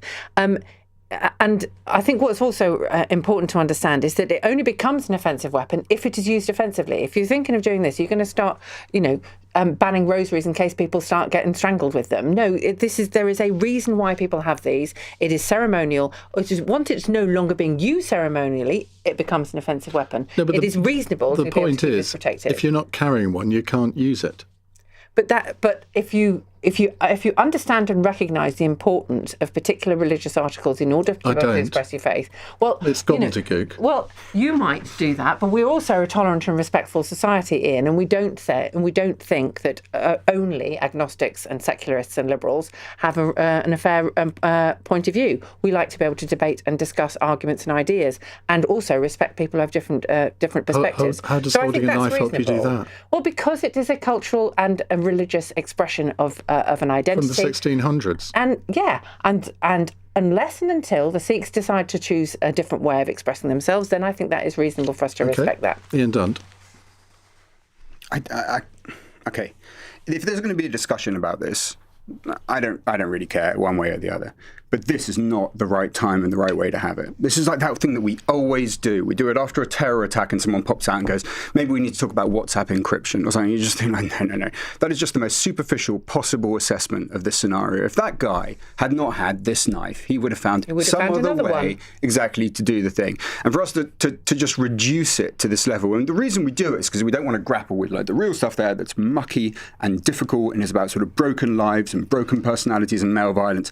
So fine, have that conversation, but let's not have it in this context. It's not just about this, is it? I was trying to look at it from the broader question of religious exemptions generally. I mean, why do we allow the sort of killing of animals by sort of for halal and kosher meat? I mean, we don't allow that in normal abattoirs. So why would we allow it just because somebody belongs to a particular region? Yeah. Other countries have banned it. Why don't we? So on a lot of these issues, my sympathy is with you. But sometimes you have to think about like how hard will the edges be that we impose on people to participate in our civic society, right? So what if we say that you can't wear a turban? Or that you have to. We have exemptions, for instance, in our road safety laws. It's a bit different. I mean, dress is. I wouldn't ban the burqa, for example. I think people can wear what they like. It's not about banning the turban. This is about saying that we have an exemption in road safety laws. For instance, on the need to use a motorcycle helmet if you've got a turban on. We would have the same thing for the uniform that we will have, or for instance, to wear like a hijab when you're a passport control, or to wear a turban there. If we start saying you don't get to have any of this stuff, very quickly we're making it extremely difficult for religious people to participate in our society, and then you start to get into quite a mucky area. It's one of the reasons why we're very different from the French. I'll just be honest with you about the way that our social contract and our social agreement should be. And I'm not disagreeing that it's genuinely fraying at the moment. We need to be able to re-establish it. But one of the reasons why our country is like it is because we've gone, oh yeah, all right, fair enough. And that is genuinely a British approach to which in most things I would certainly agree with. Do what you like. And yes, I know there are some things where you kind of go, well, those do come up against some of the values that we have, particularly around animal welfare or whatever. But therefore, we need to balance those things. And for example, one of the things I was talking about with one of my colleagues the other day is actually it's not just about halal and kosher when you're talking about animal welfare and cruelty when it comes to killing animals for meat, which much as I would like to say that I'm a good person, I still do that. There are some genuine things that we need to do to improve animal welfare and cruelty. Instead, what we do in these kind of conversations is start picking on the religious minority and say, oh, no, we don't want to do it that way. Well, actually, we should be thinking you should do it the way that the law of the land dictates that you should. Because you either believe in animal rights or you don't. Forgive me for being a legislator. I'll need to be making decisions about how we legislate for it. And I would prefer to protect those minorities in order to be able to respect those, because I think it's so important for British values. Theo. Well, firstly, to pick up on Ian's point, I think we're conflating the story of the day and the horrific murder with then discussing the use of religious objects and articles. Firstly, from what I understand from reading today's news, it was a secondary knife that the perpetrator had in his possession. It was not the kirpan itself, which was used to commit the murder. So I think that's a really important point, that we don't keep perpetrating this myth that it was that particular religious object that was used. And I think you're right, this is not the moment today to be having that wider discussion. But there is a second point about should there be knives in general allowed to be carried in British public? And my answer would be, I agree with Polly's point about respecting religious differences and tolerance. However, I think we should look potentially at the length of knives. I don't know what the specifics of that is, but is there, for example, a certain length of the knife, particular blade, that's allowed to be carried? And there's a big difference between something the size of a Swiss Army knife and something which is much longer, which is a much more dangerous, much more lethal weapon. So I absolutely believe that people should be allowed to express themselves and to have their religious identity. This is a very rare case. I mean, I cannot think in my lifetime of anything where, a religious weapon like this has been used. So I don't think we should try and throw the baby out with the bathwater and say that we're getting rid of everything. But I think there is certainly a case to be made that it is getting increasingly dangerous for young people on our streets today. And I do am worried that it's incredibly easy nowadays with online shopping for children to get access to knives. And I think that's really where the government should be focusing its attention, is how easy is it for someone to basically set up an account, go online and order, in offence, a very dangerous murder weapon which could be used by a perpetrator in a future attack. And that's where the government should be focusing its attention, not on this. Alex Wilson. The comparisons that Ian and Polly have made about turbans and rosaries are completely fatuous and ridiculous. What we're talking about here is the ability to carry an item that is designed to be a weapon, not something that is just a religious item that is a demonstration of your faith. We are a very welcoming, tolerant and diverse country, and people do have the opportunity to demonstrate their faith and share in their faith, and I think members of all parties recognise that, and members of all parties represented have got a wide range of candidates who demonstrate those different faiths. But what we're talking about is the ability to carry a deadly weapon, something that is designed to be a weapon in its original context. And we have terrible problems with knife crime. Here in London, over the last 3 or 4 years, the use of stop and search has fallen by about a half, and as a consequence, we have about 15,000, 16,000 recorded knife crime incidents in London in the last year. That's up 2/3 since Sadiq Khan became Mayor of London. Now, people should not be allowed to carry knives, end of, and there shouldn't be a religious exemption for that. So if there's this great wave of knife crime, and so far, because we can't count this as one instance, right? This is not the use of the kirpan knife. So can you cite one instance of the use of a kirpan knife for knife crime? Prevention has got to be better than cure. You shouldn't be able to carry Is that a lethal... no? You shouldn't be able to carry... It just sounds a lot like a no. Do you think people should be able to carry a lethal weapon and use something, whatever the excuse is, to hide behind it, whether that's a religious exemption or not? You want to ban something without one piece of... even one instance I want to stop people getting used. stabbed on our streets. Full stop. Right, that's what I want to happen. And that means but I do not want people to have any excuse why they are allowed to carry a knife. It would just be really good for your argument if you could just cite one instance, just one solitary instance. It would be really good for your argument if you could recognise that people shouldn't be able to carry knives. Amazing. Just genius rhetoric. Right, let's have another question on a completely different subject. Albert is in Croydon. He says, do you think Trump would talk to Putin like he reportedly did to the Israeli Prime Minister? Well, as we heard from Simon Marks in the last hour, reports today claim Donald Trump told Benjamin Netanyahu that he is effing crazy and that everybody hates Israel when the pair spoke by phone yesterday. This came as reports claimed Iran's negotiators had stopped talking to their US counterparts about extending the ceasefire because of Israel's offensive in southern Lebanon and airstrikes against Hezbollah. Brief answers to this one, please. Theo. Well, obviously, I was not there for the conversation, so I don't know exactly what he said. And I think it's just supposition for us to talk about what was discussed in a private phone call between two world leaders. Well, it's being reported, so we can discuss it. It's being reported. But we don't know, Ian. We weren't actually there. but we weren't in the conversation, Ian, and we don't know what was actually said. You're not an MP anymore. That is true. But I think when it comes to talking about the Middle East, we have to be incredibly careful not to inflame the situation. And my personal view, whether it's Trump or any world leader, is I think rhetoric, as we were discussing earlier on the show, is incredibly important, and the way and the tone that we talk about talk to Putin these like issues. That, would he? Well, personally, I think probably not, and that's probably because he sees another strongman leader, which he has a lot of respect for, even if he disagrees with certain things that he's doing. Yes, so we don't know exactly what was said in the phone call. I personally think that rhetoric used by any world leader about another world leader is probably inappropriate. It doesn't matter what the context is, but ultimately we don't know what he said because we weren't there. Ian? Honestly, I think he probably would speak to Putin that way. It's not that he's not sympathetic. I mean, I think he loves strong men. You know, that's basically his thing. He can't see a strong man that he's not infatuated with. It's just that he just doesn't really have any filter at all. And when he falls out and he says stuff. He's sort of half mad. You know, it's not like he hasn't attacked Putin before. He did, you know, various times in the completely wasted, defunct peace talks that he tried to initiate.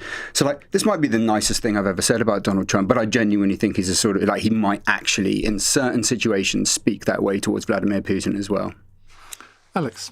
I'm sure he would. I mean, Trump speaks his mind. That's one thing he's very, very well known for, and I think he'll speak his mind to whoever is willing to listen or not listen.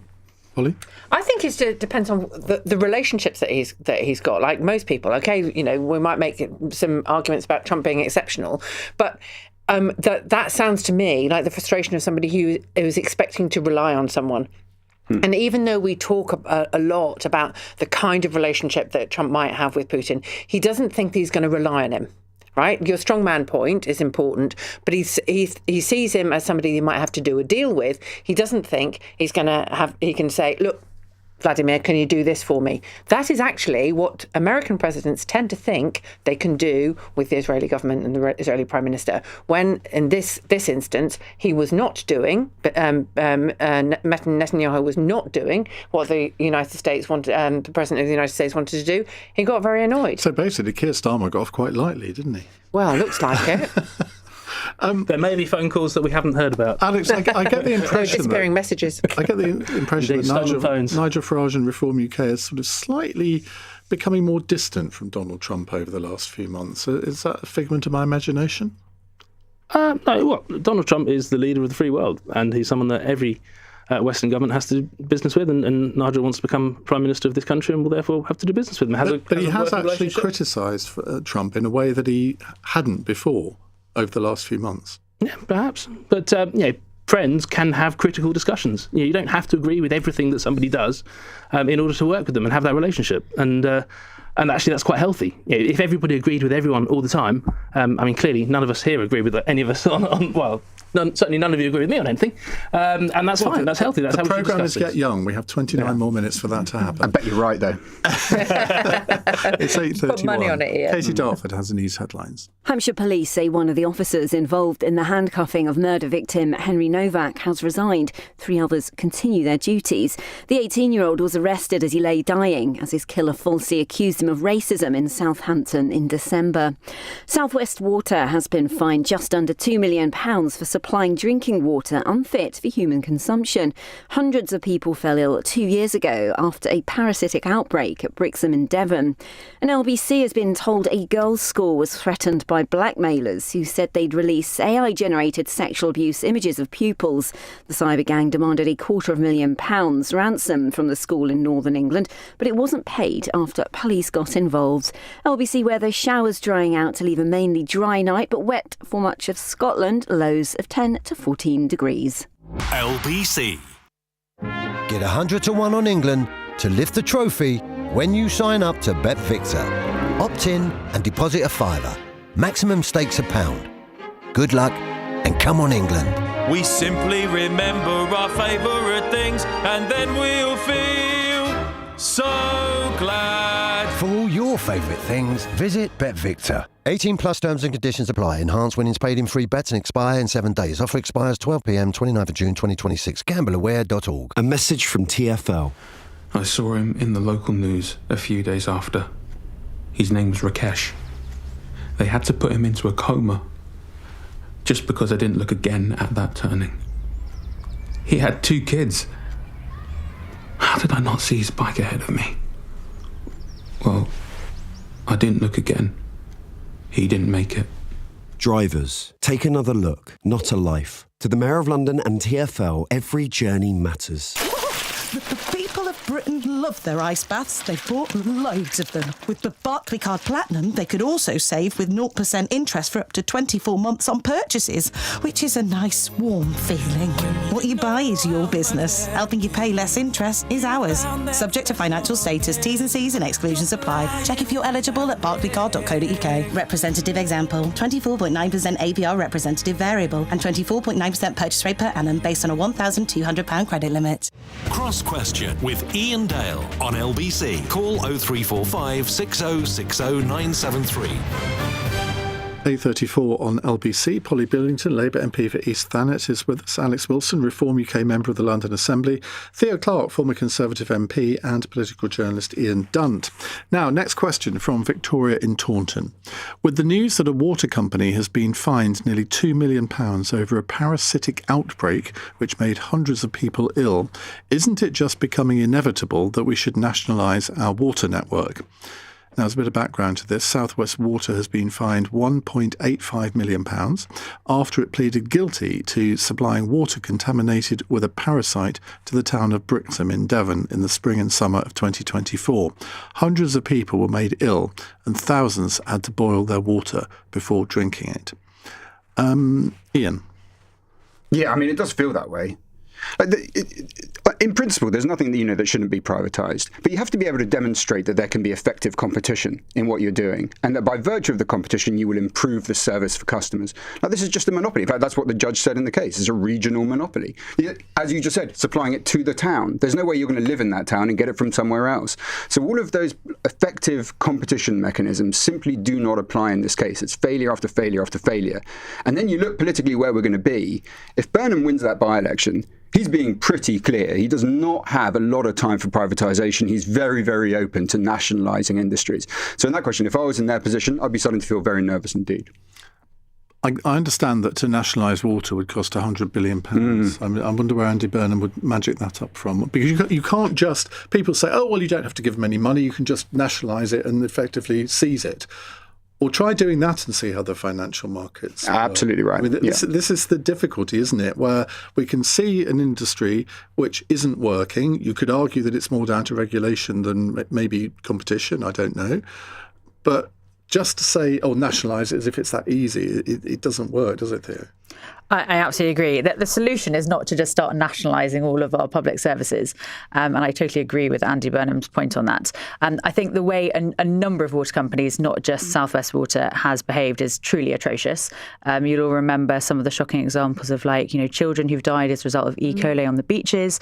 I'm going on holiday this summer and I'm actually going on a sewage app and actually checking water dumping to decide where is it safe for my 3-year-old to be on the beach. North Norfolk. Very good to know. I will certainly look that up. But I mean, isn't that a sad state of affairs, Ian, that I'm actually, as a mum, having to look and to check where spills have been of raw sewage into public bathing areas, which have traditionally had green flag beaches and have been some of the most beautiful parts of the UK. So I think the government's really got to take a grip on it. And I think you're right that the system is currently broken. I mean, how can they be getting away with this in multiple parts of the country? And I know previous governments have tried to grip this, but clearly it's not working. We need to have punitive punitive measures on these companies so they cannot be getting away with this? And, how many more people does it take to get ill or in the worst instances die for the government to actually take serious action to address this? Iain, do you know what you just did? What's that? You just mentioned a by-election candidate. Oh, no. You know what that means? You've got to read out the whole list. I have to read out the whole list. Shall I do it in the style of terms and conditions at the end of an advert? So let's see how quickly I can do this. Dozens of them. Right, here we go. This is going to be very entertaining for everyone at home.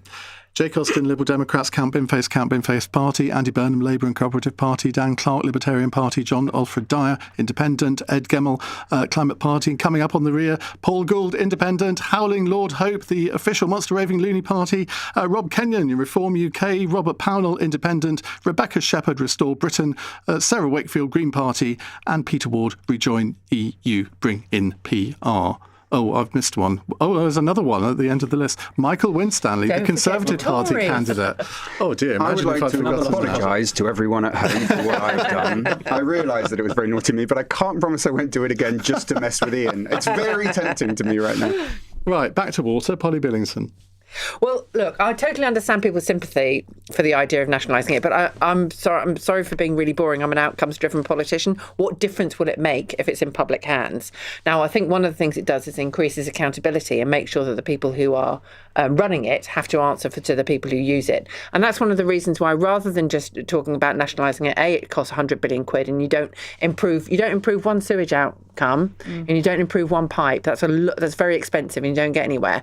Whereas I think one of the things we could do is start thinking creatively about how you could shift accountability and ownership over time instead of just them paying that 2 million quid. I don't even know where the fine goes. Seize proportions of their stock, 2 million quid's worth of the stock, then can be owned by a locally convened water board who therefore are part of the accountability for the water system. And there will be people like my constituents who at the moment are having to email me when they see on the Surfers Against Sewage app that there are outpourings on particular beaches and say, you've got a lot of beaches, haven't you? We've got a lot of beaches and we do have a lot of sewage, and this is a genuine problem. It's an economic problem for a community like mine. We're surrounded on 3 sides by sea with a visitor economy where people come in order to be able to enjoy the seaside.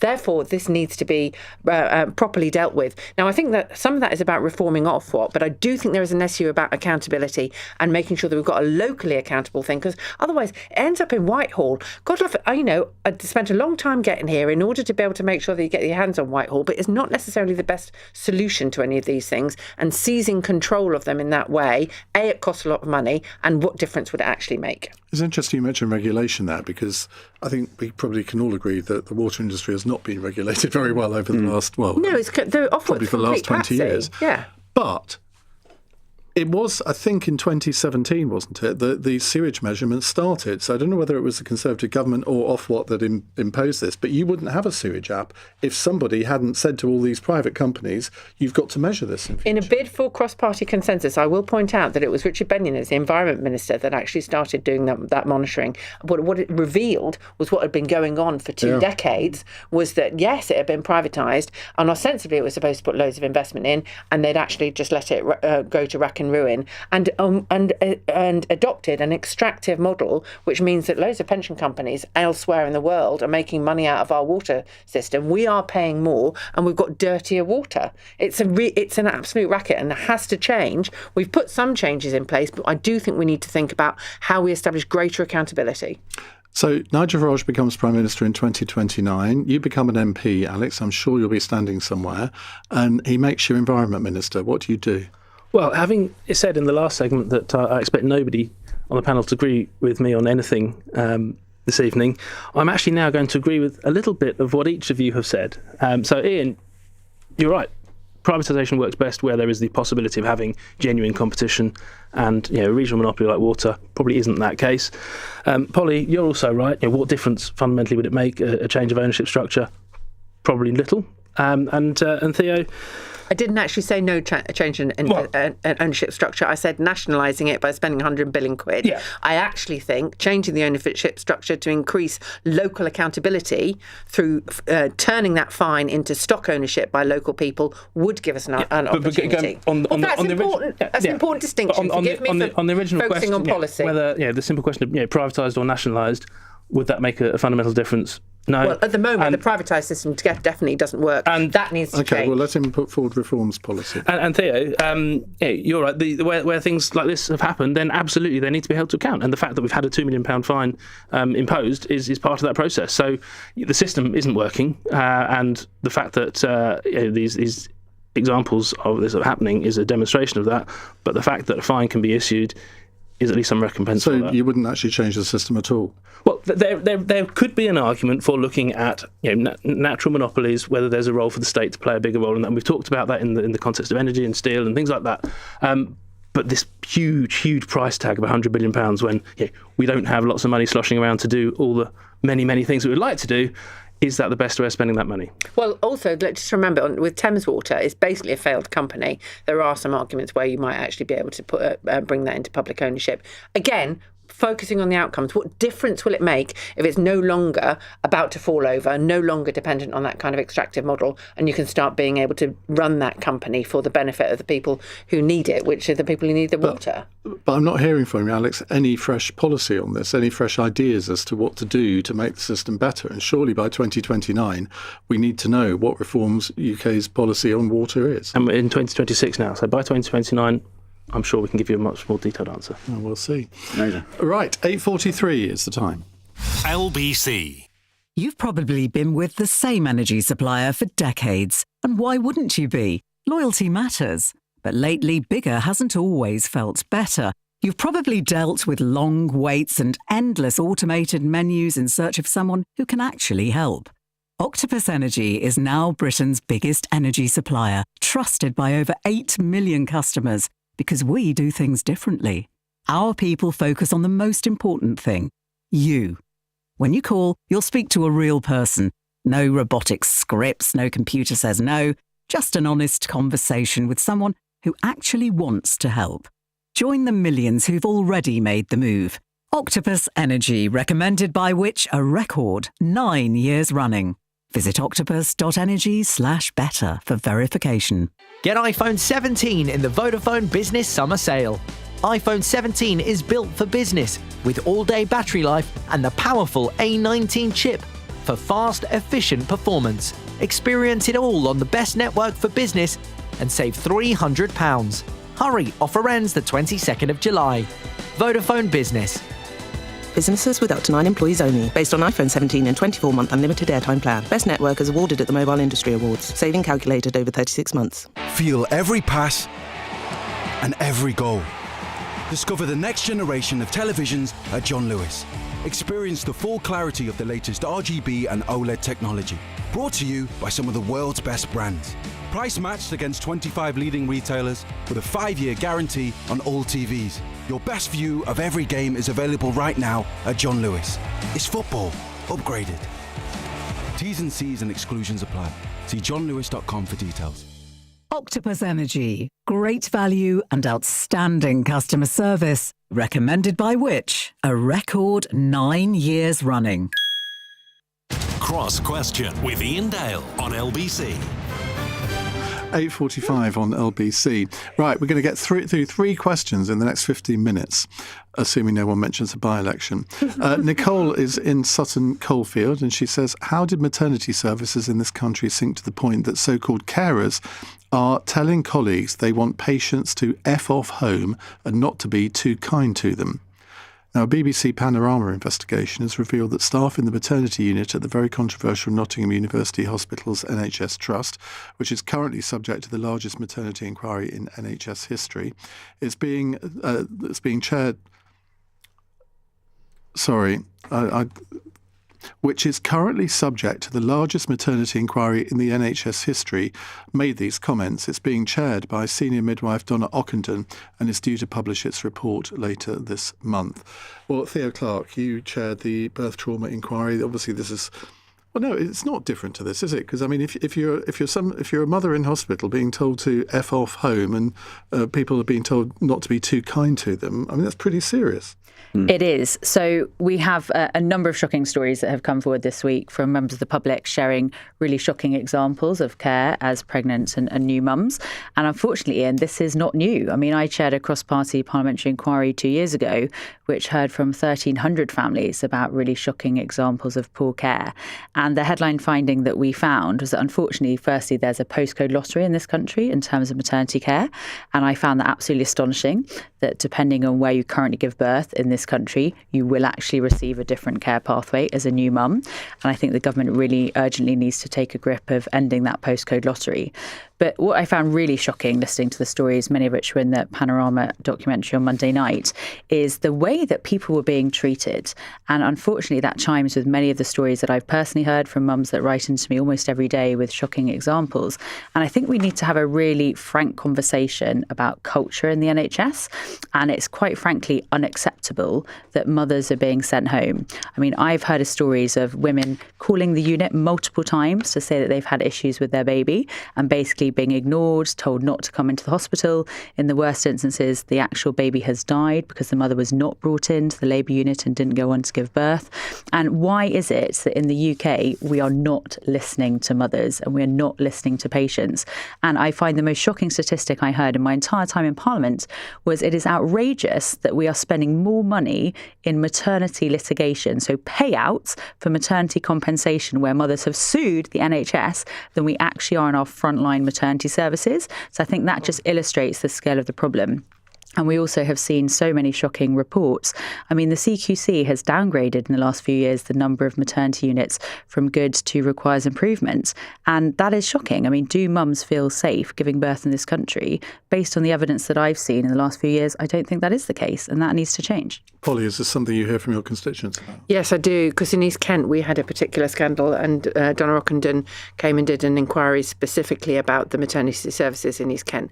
That is being gripped and is being turned around. But you hear absolutely shocking stories from my constituents about what that felt like when the care just wasn't good enough, and also the consequences with both mothers and babies dying as a result. So we cannot. I mean, it's in some ways, it's quite difficult to get your head around the idea that you go into hospital for something which should be really joyful, and the whole thing becomes completely traumatic. And I think there has been quite a lot of the idea of like, well, it's all completely natural, so if anything goes wrong, that's just tough. And that shouldn't be like that. This should be something that people feel confident about the NHS to be able to go in and know they're going to come out and their baby's going to come out safe too. So there needs to be. I think it's great what Theo has done, and particularly that data where we can start to see that the CQC is gripping it. It's much better for those assessments to be honest than for people to think that what they're going to get is good enough when it's not. But Iain, can I just add, because I think the big issue for me is the health secretary, Wes Streeting, just recently resigned. I'm now on my 8th health secretary. Like, who is actually gripping this in government? And that's why I launched my campaign to have a maternity commissioner, because quite frankly, we need an independent expert who knows about the NHS in government who's actually keeping an eye on it. Because every time we have a reshuffle, we have another minister who comes in, who doesn't prioritise it, doesn't get women's health, doesn't invest in it. And I think, quite frankly, the public has had enough. I mean, how many more babies and families does it take to have these shocking stories happen to them for the government to take urgent action? And the fact that I've had yet another health secretary to write to this week just illustrates the point why we need a commission. Well, there is a junior minister. And also, I do think, to be fair, we've just published a women's health strategy, which is a really deep and wide piece of work, which is very, very thoughtful about all kinds of dimensions of women's health, including maternity. And we need to make sure that then becomes a reality for people when they encounter the NHS. Although birth trauma was removed, because I lobbied very hard to have it in the previous version of the strategy, and I was quite shocked it was not in the current refresh. Well, that's something that we can both work on together. I love how we bring people together on this show. Iain Dund. I thought that was completely shocking, what you've just described. And I do think that actually ministerial churn has something to do with it, especially when we've gone into hyper churn over the last 10 years or so. People barely staying in post for 3 months, 4 months. And I have to say, I wasn't a huge fan of the way that when Wes Streeting came in, he then just announced a whole bunch of administrative change with NHS England, which suddenly is like another upheaval that means that you lose track of what you're doing and you spend it on doing that. And there's no real sort of strategic vision, long-term strategic vision as to what you're doing, not only in health, but you could say the same thing for housing. You could look across the portfolios. So I think that would be one of the first places I'd look for. Alex. Yeah, it's absolutely shocking to hear these stories and very moving. And thank you, Theo and Polly, for talking about the experiences that you've had with the constituents that have approached you on these things. I think the health service is there. People rely on it and need to be able to rely on it, and need it to work and need it to be compassionate, to be successful when you're dealing with all sorts of issues. I haven't had a similar case from a constituent at that end of life, but at the other end of life, I have had a constituent who I've been working with who's very, very traumatised by the level of or the care that her dying husband received in a London hospital. I'm not going to name it because that wouldn't be fair to do so. But looking at this whole kind of how we respond, how we react when things go wrong is a subject that I think we really need to be more cognizant of and pushing for. And I've tried to get on the agenda. I'm a member of the Health Committee on the London Assembly, and I've been trying to get on the work programme an investigation looking at the complaints procedure, the PHSO. Is that fit for purpose? Because I think all of us have had sort of harrowing cases of different stages of care, different issues, and that needs something that needs to be really, really closely looked at, investigated. Sorry, Alex, carry on. No, Well, I was just going to say there is also, if we think about this as simply about ministerial churn, if we think about it as something that's new, I think actually one of the things that is really striking about what Theo was able to articulate was because she was an elected representative. I'm sorry, I'm speaking for you a little bit here, but because you're an elected representative going through that, you were able, dare I say it, you were able to articulate what lots of women have been dealing with, not just for the past few years or in decades, but actually for centuries, which is our pain doesn't count. Mm-hmm. What happens to us? Yes, it's just a woman's problem, and we see it in the way that health research and science goes. The way that the efforts are made to be able to solve men's problems before they solve women's problems. And the shrug that you get, which is, you get that. That's literally because you're a woman. It happens all of the time, and it is treble, and if not more so, when it comes to maternity. Let me bat the ball back over the net and just say prostate cancer screening. Yeah, no, I'm very happy to talk to you about prostate cancer screening. That's not the question, though. Well, no, it isn't. It's extremely important because one of my colleagues, Emily Darlington, is talking about the shadow bans of women's health terminology, which depresses your algorithms. If you use particular words, endometriosis, polycystic ovary syndrome, and other language that you probably wouldn't particularly like on a political talk show, that depresses the algorithm. So when women find that they have got an issue and they start Googling it, they're less likely to find the solution. Because that's mad. It's completely mad. It means that pornographic language is promoted in the algorithms, and language that actually describes our bodies is depressed. Now, if that's where I'm going it's wrong. Completely and utterly, systematically marginalising and erasing our experiences of our bodies. And what Theo was able to do was to be able to use her platform to be able to change that. But we need to do it relentlessly and persistently, because any time we stop, those kind of things will happen again. Right, let's move on. Ozzy in Durham says, is Ed Miliband our de facto Prime Minister? Is it reasonable to expect us all to radically change how we live our lives just to meet some arbitrary carbon target? Now, as we'll be discussing after 9 o'clock, the Energy Secretary, Ed Miliband, has announced today the UK has signed a legally binding international agreement to reduce carbon emissions on their 1990 levels by 87% by 2040. Experts say meeting this target is likely to require lifestyle changes, including adopting heat pumps and electric vehicles, and also reducing red meat and dairy consumption. Well, as Ed Miliband's former special advisor, Polly Billington, I'm sure I'm never going to not be that, am I? No, you're not. No, okay. Go on, what was your question? I'm always going to be former Tory candidate. Yeah, exactly. So you've got to live with that. Yeah. So what's your answer? Well, look, it's not arbitrary. It's a global agreement in order for us to be able to meet the reality of the science. I think what is so extraordinary in the House of Commons, particularly Alex's elected colleagues, but also depressingly Theo's former colleagues as well, like just basically denying the science. We all know what's happening. We're having extreme weather events. Literally, the rain in London this week is extraordinary and unseasonal. The heat that we had in May is extraordinary and unseasonal. We need to be able to deal with that and reduce it. And that can only be done if you do it at an international level. And having those agreements mean that we can collaborate and improve the use of technologies, as well as being able to meet those the ambitions of us to be able to have better lives. Yeah, but according to the Climate Change Committee, this commitment means that we need each to cut our meat consumption by 25% by 2040, 35% cut by 2050,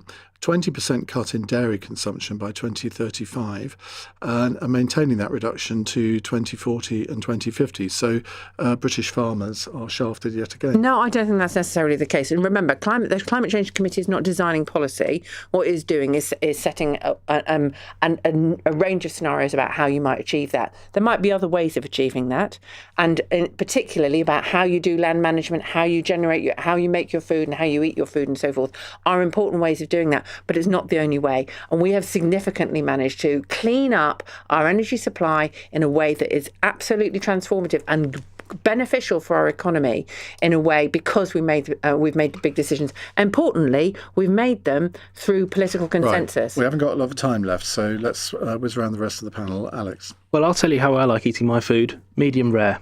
And I'm not going to change that, whether it's Ed Miliband telling me to do that or anybody else. Do you accept, though, that we should be reducing our use of carbon? I think that's a fair point, and I think we should be doing that through the use of energy. We should be. The long-term solution is nuclear, and if we had have been. Yeah, when Nick Clegg was Deputy Prime Minister, he said, we can't go with nuclear because it won't come on stream until 2020. Well, if we'd have done that then, we'd be in a completely different ballgame. But we're responsible for 1% of global emissions. We should not be impoverishing ourselves. We should not be telling people what they should eat. We should not be sacrificing our chemicals, automotive and steel industries for this arbitrary. Okay. It is an arbitrary target. And the idea that... So thank you very much. We know what your party's policy is because it's been stated by Richard Tice over and over again that you're going to get rid of the net zero, you're going to get rid of the targets, yeah. Okay, so there was a report by CBI Economics that came out today. It was 100 billion the worth to the UK economy. The average job pays 43,000, much more than the average 39,000. If you're working in net zero, it pays 43,000. It's highly skilled, good work. It's adding up to about 4% of our GDP. It is of immense value to us, one of the few areas of growth. So quite beyond your complete irresponsibility for future generations. My question to you is, why do you want to dismantle the British economy? Well, we're going to leave that question hanging because we're running out of time. What a pity. Theo. Well, firstly, can I just point out it was actually Theresa May that originally signed net She did. Yes, she did. To give credit where credit is due. And I think we all understand Polly's point about the extreme weather. We've all seen that. And yes, we need to take climate change seriously. But I caveat that with, I used to represent a farming constituency in Stafford. We are an island. I think one thing the COVID pandemic taught us very well was that food security is incredibly important, and we should not be reducing any form of agricultural production, in my view. I think that's a very dangerous precedent. I didn't say that, though. But also, Iain, those statistics you read out are quite astonishing and quite unlikely, I think it's fair to say, for the British public to do. I mean, I can't see any of my friends just reducing their meat consumption by a quarter because that's what they've been told to do by Ed Miliband to meet. See, I think I have done that, but I haven't meant to do it. It's just evolved that my eating habits have changed. There are other reasons why people will do it as well, rather than for carbon ones, and I think that's fine. Right, let's go into our fun question. It's from Kaz in Watford. A 70-foot statue of the Argentinian football legend Lionel Messi in India, of all places, has been taken down because it was moving about in the wind. If a monument to you was being put up, which unlikely place would you want it to be put? Alex? Well, believe it or not, many years ago, I actually had a contract with a professional football club, Coventry City, not as a player, obviously, look at me, but as a steward on match days. But my first love is Colchester United, my hometown, where I grew up, where I learnt to watch football, standing on the terraces at Layer Road, our old ground Layer Road. That's where I'd like to be remembered. Polly? Well, on the Harbour Arm in Margate, we have a statue of Mrs. Booth, who was JMW Turner's mistress. And I would like to be the other statue on the Royal Harbour Arm in Ramsgate. I'm not pretending to be JMW Turner's mistress or indeed anybody's mistress, but I think that would be a suitable place for it. And I could look out across the sea to France, because in Ramsgate you are nearer France than you are London. Mistress Polly. Yeah. Can be your Why name. not? Theo? Well, I lost my seat in, so I think to really annoy all the constituents who didn't vote for me, they can put up a sculpture of me in Stafford. And I'll tell you why, because I was the first female MP to break the glass ceiling in my constituency, and they should remember that. Yeah. Iain? Soho. I love Soho, and I want everyone that's really, really messed up at 2 or 3 in the morning to touch the foot of my statue. It's safekeeping on your journey. As long as it's just your foot. I make no guarantees about that at all. Great stuff. Thank you all very much indeed. Now, on tomorrow's panel, we have the Black Farmer, Wilfred Emmanuel Jones, the Labour MP, Alison Hume, Lib Dem Home Affairs spokesperson Max Wilkinson, plus the Conservative peer and former Chief Schools Inspector Baroness Amanda Spielman. Coming up in the next hour, we are going to return to the subject of climate change commitments, because the government has signed up to a legal target to cut the UK's planet heating emissions by 87% by 2040. That was announced by Ed Miliband today. We've actually done really well as a country since 1990. Yeah. I think we're at the top of the league table, bar Sweden. I think we're in second place. So we're not doing too badly. But if you are told that it's your patriotic duty to reduce your own emissions, how willing are you to do so? Are you going to ditch your diesel car and buy an electric car? Are you going to eat less red meat for your dairy products? Or not? 0345 6060 973. On your radio, on the LBC app, and Play LBC. leading Britain's conversation. This is LBC. From Global's newsroom at 9 o'clock, Sir Keir Starmer says he felt sick watching police body cam footage of a murdered student being handcuffed in Southampton. Henry Novak told officers in December he'd been stabbed, but they restrained him after the 18-year-old's killer falsely claimed he'd been racially abused. The watchdog's investigating. Michael Barton is a former National Police Chief for Crime Operations. He told LBC that police want to be transparent with the public. The critical thing here is we've now got body cam footage. When I joined policing, we would never have had this insight into something like this. We would have just maybe read it in the paper or what was said in court. But here we all are able to sit in judgment. And that's why it's critical that political leaders just need to be careful what they say. Yes. South West Water's been hit with a record fine over contaminated drinking water in Devon that left hundreds feeling ill. A parasite outbreak left more than 16,000 homes in Brixton having to boil water in May 2024.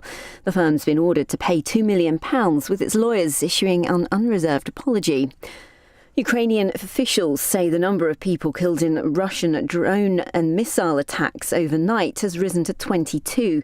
Ukraine's President Volodymyr Zelensky has warned of fresh attack possible this evening. It's reported Donald Trump has confronted Benjamin Netanyahu over Israel's threats to resume airstrikes on Beirut's southern suburbs.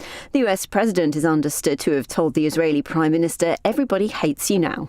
LBC's Washington correspondent Simon Marks told Iain Dale whatever the truth of the reports are, the leaders are on different paths when it comes to Iran. The Israeli leader said again today he is not going to stop until the Iranian regime is toppled.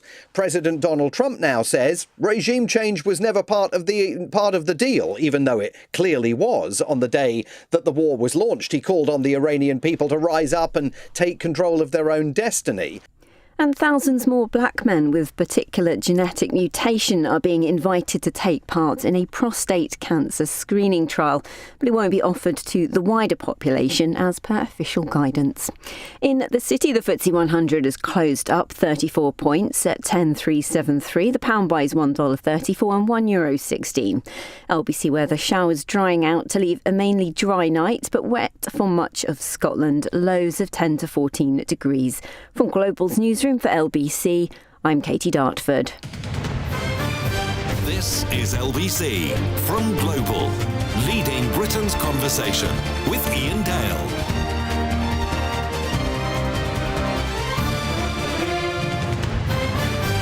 9:05 on LBC. I want to talk about the government's commitment to meeting climate change targets in this hour, but I want to make it individually about you. Because in the end, some people think that it doesn't really matter what we as individuals do, that there are sort of wider forces here, that it's absolutely up to governments to meet these targets. But surely we've all got to buy into it. We've all got to play our part. We've all got to maybe make all of our lives more environmentally friendly. And you don't have to be an environmental zealot to believe that it's a good thing to reduce carbon emissions in this country. And as I said before, we've actually done rather well on that compared to most of our European neighbours. We've reduced our climate emissions by more than any other country since 1990 in Europe, apart from Sweden. Now, I think that's a cause for rejoicing. But then people will say, yeah, but we've outsourced a lot of our carbon emissions to China. We don't have a huge manufacturing base anymore, despite the fact we are still the 9th biggest manufacturing country in the world. But yes, we do import a lot of things from China. So the argument goes, well, there's a lot of climate emissions go along with that because of the journeys that the goods have to take to get here. So the reason we're talking about this today is because the government has signed up to a legal target to cut the UK's planet heating emissions by 87% by 2040. Ed Miliband, who's the Environment and Climate Change Secretary, he's announced that today. Now, this commitment will see heat pumps, electric cars and renewables rolled out across the country in a move the government says will bring down bills and upgrade lifestyles. Now, the reduction in greenhouse gases on 1990 levels on the way to cutting climate pollution to zero overall by 2050, known as net zero, is in line with official advice from the Independent Climate Change Committee on deliverable and cost-effective cuts. But the government commitments on the 7th carbon budget emissions, are you still with me, target for the period 2038 to 2042 comes amid increasing political division over climate action, with Reform UK and the Conservatives promising to ditch net zero policies and back oil and gas drilling. Now, Ed Miliband said the drive for clean, homegrown power was the only way to protect family and business finances, as he accused opponents of sticking their heads in the sand about climate breakdown and its impact on future generations. Now, the Climate Change Committee has said meeting the target will require households to install heat pumps instead of new boilers, switch to electric cars, eat less meat and dairy. But families could save £1,400 a year by the middle of the century in the shift away from fossil fuels for heating and driving. Now, a report by the CBI consultancy this week showed the UK's net zero economy supports 1.1 million workers, from solar panel installers to electric car production line engineers, and delivers £105 billion in economic value delivered £105 billion in economic value in 2025. So I could ask, well, what's not to like about that? Surely we can all agree that becoming greener is a good thing. Now, the argument against all of this is that it's all too quick.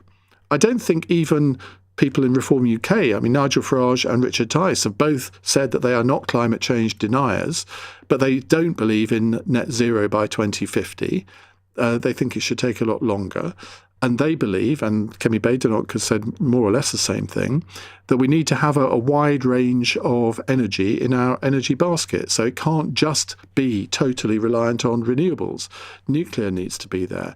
They think that we should still be exploiting oil and gas in the North Sea, which it has to be said the Norwegians are still doing. So they say, well, why wouldn't we want to do that? But what role do you think you can play in reducing our carbon emissions? What are you willing to sacrifice? Or do you regard it as a sacrifice? 0345 6060 973.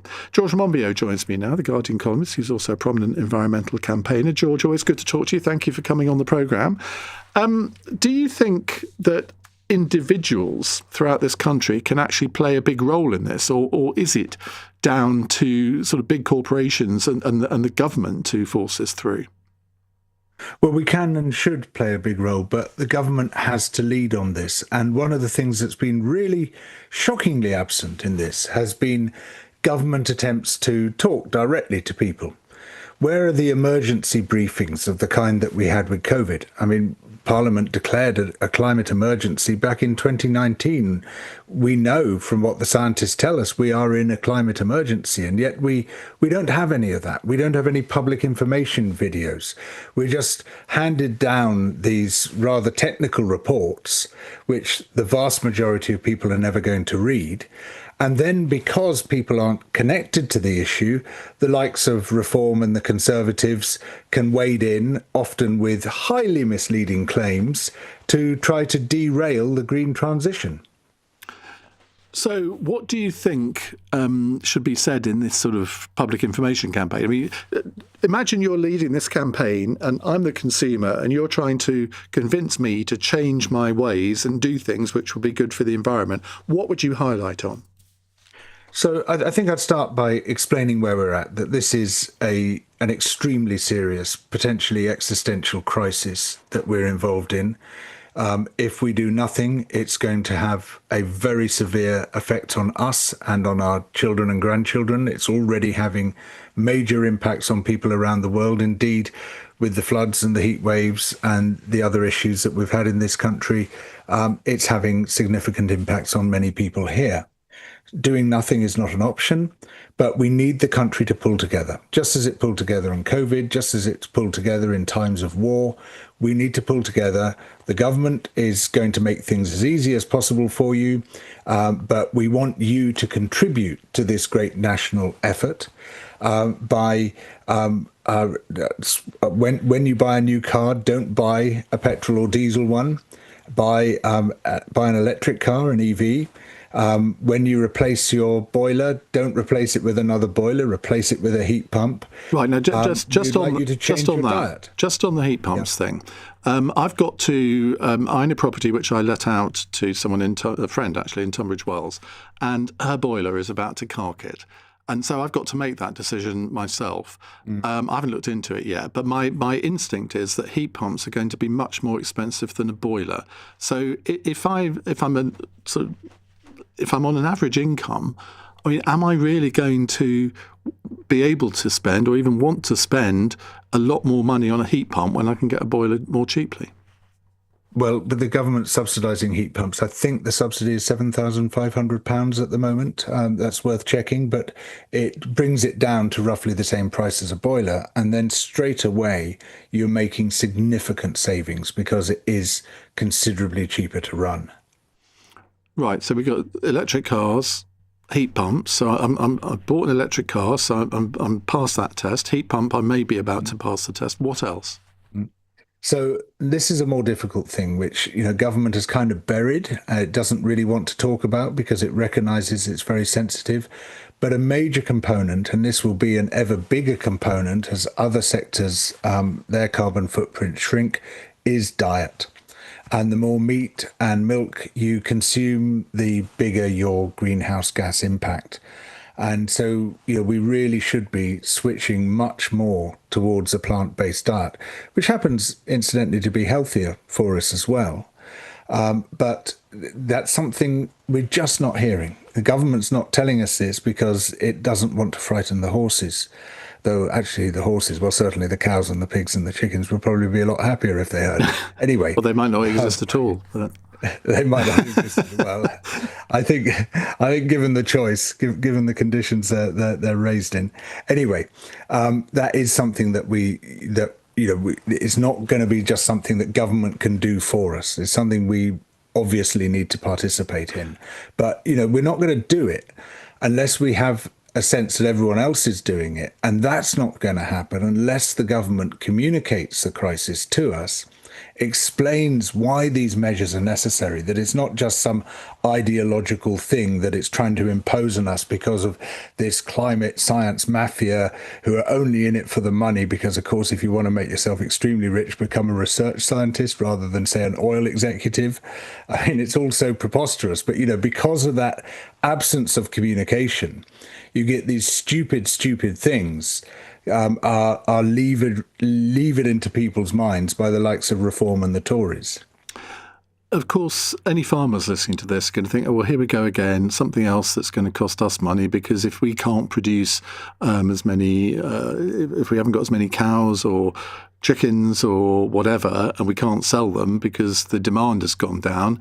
Many farmers are already living on a breadline. What's your message to them? Well, we're still going to eat food.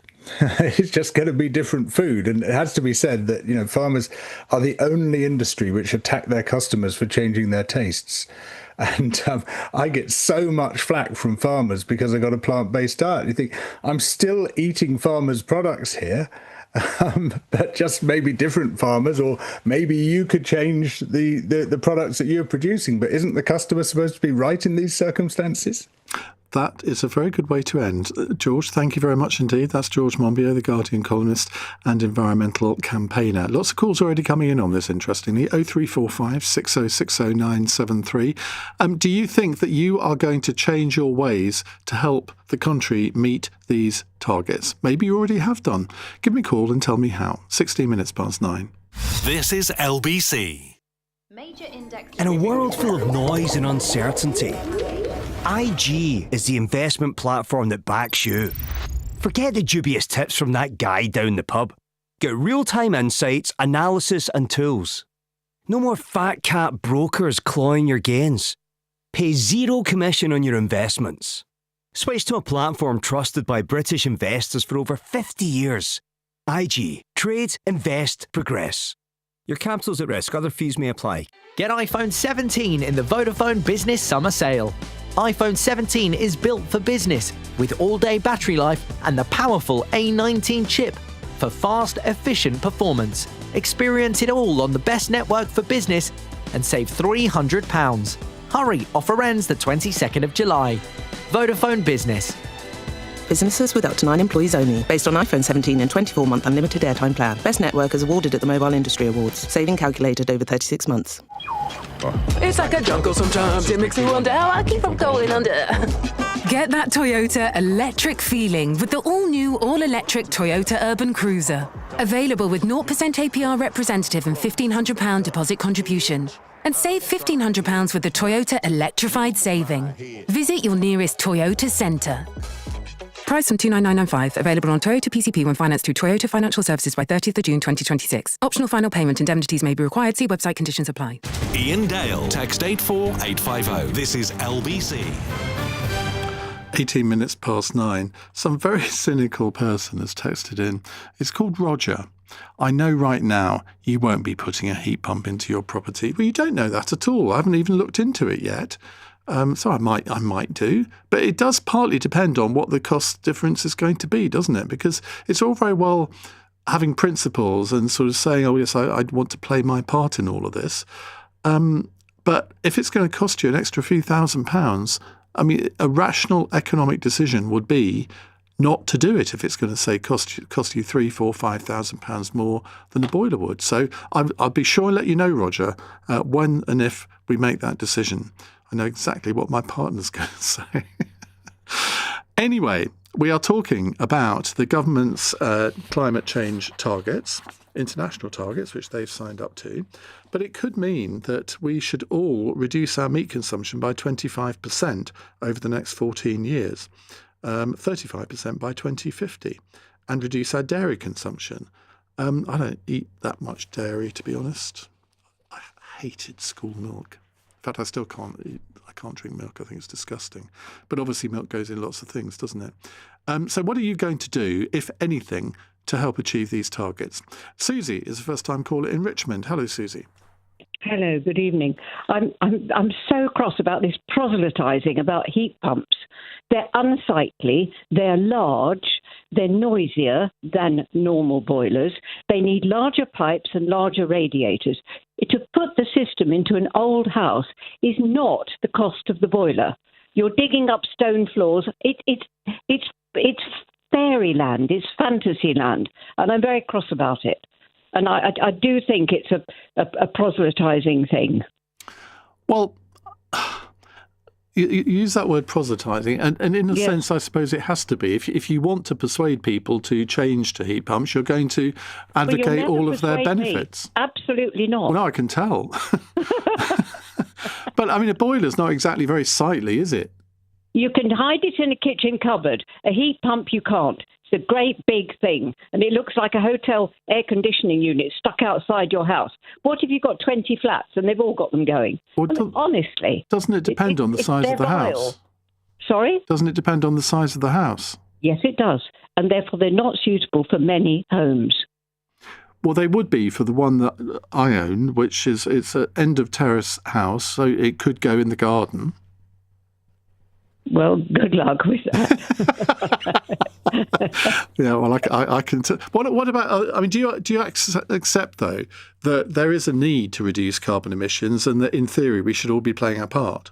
I have great faith in the Earth's power to renew itself. I really do.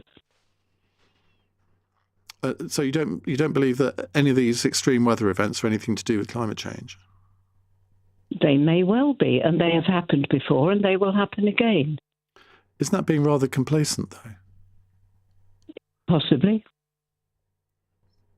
but it doesn't move me to install a great ugly box just outside my house, or to have let's not get hung up on heat pumps. No, let's not get hung up on heat pumps, because I can see that your mind is not to be changed on that. Do you drive? I do indeed, and I would not have an electric car. Sorry, it takes too long to charge it. No, and it doesn't. There are insufficient charging points. Well, that's true. Even when the infrastructure catches up, I'm not. I can't think of the right word. I'm not essentially opposed to it, but it is simply not practical. But nor is it practical for people who don't have a forecourt or a front garden. But do you? It depends where I am. Oh, so you've got multiple properties. Oh, multiple. makes me a baddie. I know, I'm the same. No, but the point is here that if it makes economic sense for you to do so, you would do it, wouldn't you? Because it is cheaper to run, and they're more expensive in the first place. You're ignoring the overall installation cost, not the cost of the boiler, but the whole house alteration, reconfiguration, everything. That's what you're not factoring in. What, for an electric car? Sorry, I'm still on boilers. For an electric car, if it made sense financially, would I? I love my car. I hope it sees me out. It's petrol. I've never had diesel. But really, the hoo-ha about the charging time and the insecurity of not knowing where there's going to be a charging point. Well, I mean, let me reassure you on that, because if you do live in a house where you can actually have a charging point fitted at home, it's so much cheaper than being on petrol or diesel. And you just plug the car in at 11 o'clock at night. You get a cheap electricity rate overnight, 7p a kilowatt hour. It charges between 11 and 5, or was it 11:30 and 5:30, and you've got at least an 80% charge. And Bob's your uncle. And some people don't even have to charge their cars anywhere else, so they don't. Yes, they don't need the other points. You're talking about people who live in a house where they can have a charging point. Yeah, I am. But you're clearly one of them. There are many people who don't. I accept that, but if you do live in a house where you could do it, surely if it's cheaper to run your car doing that. Can we not pursue the discussion in relation to those people who do not have a charging point? Do they put a cable over a public pavement? What do they do?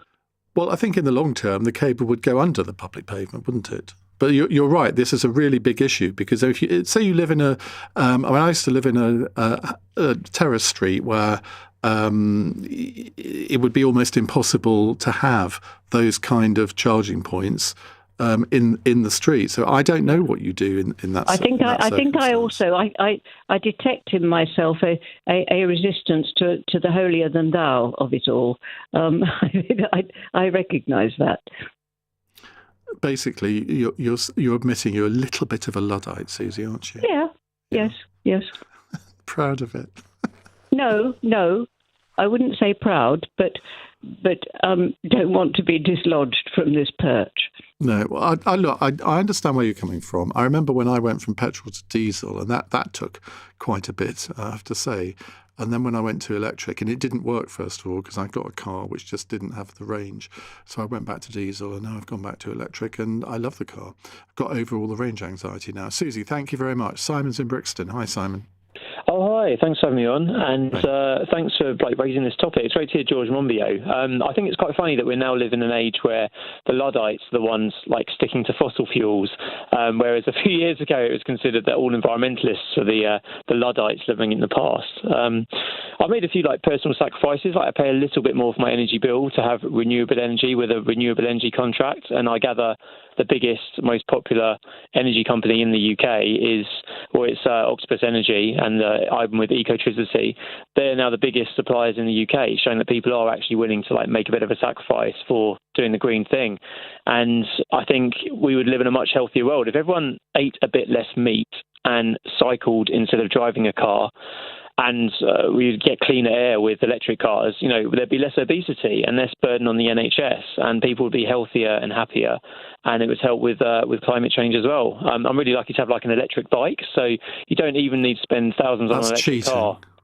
Is it cheating?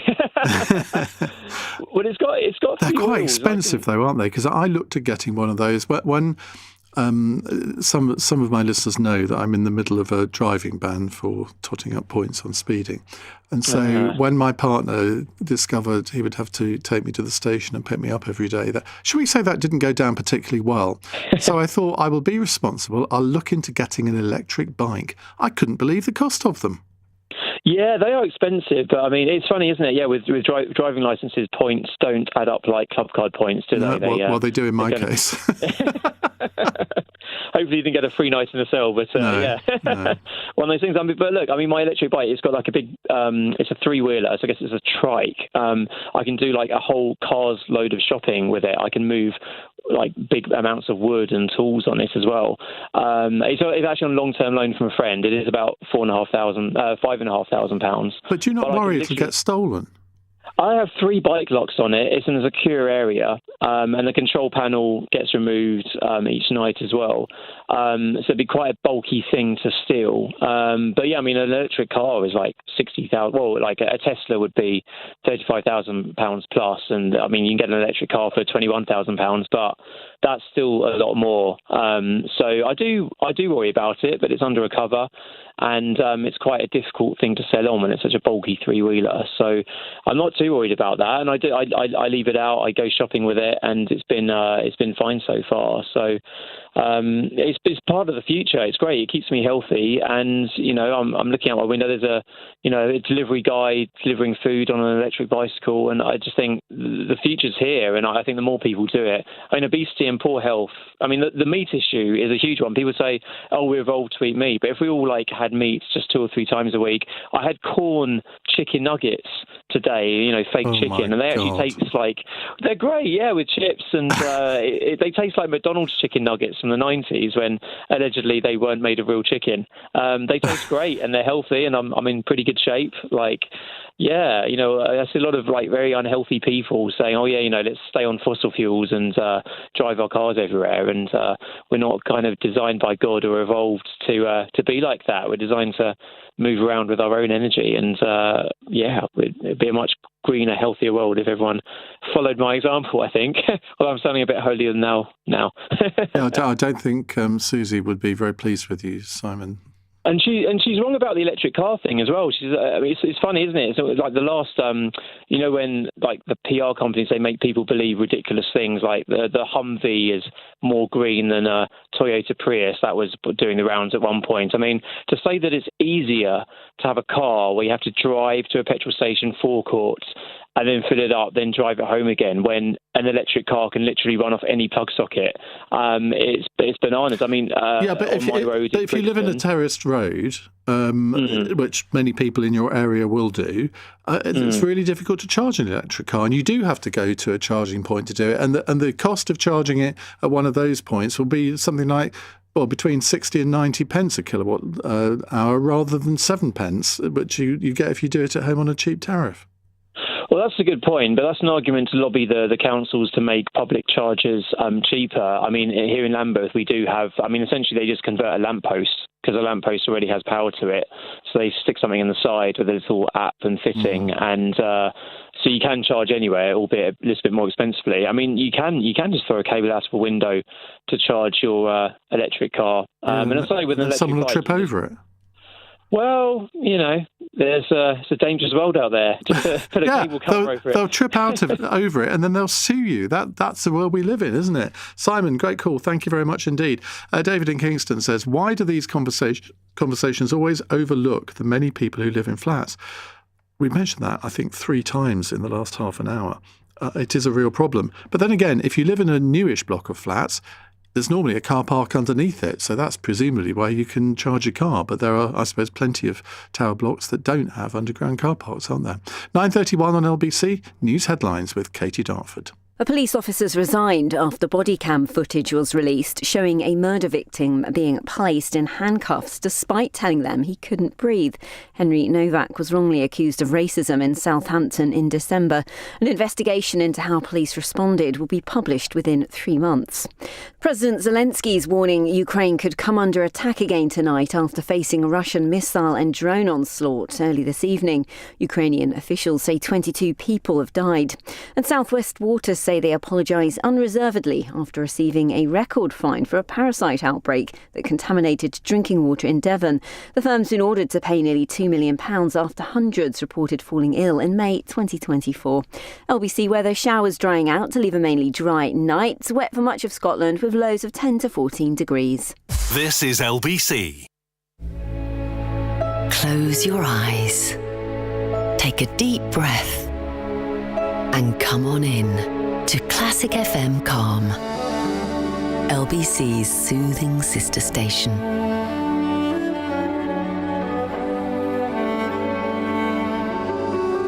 Find peace in the music with Classic FM Calm.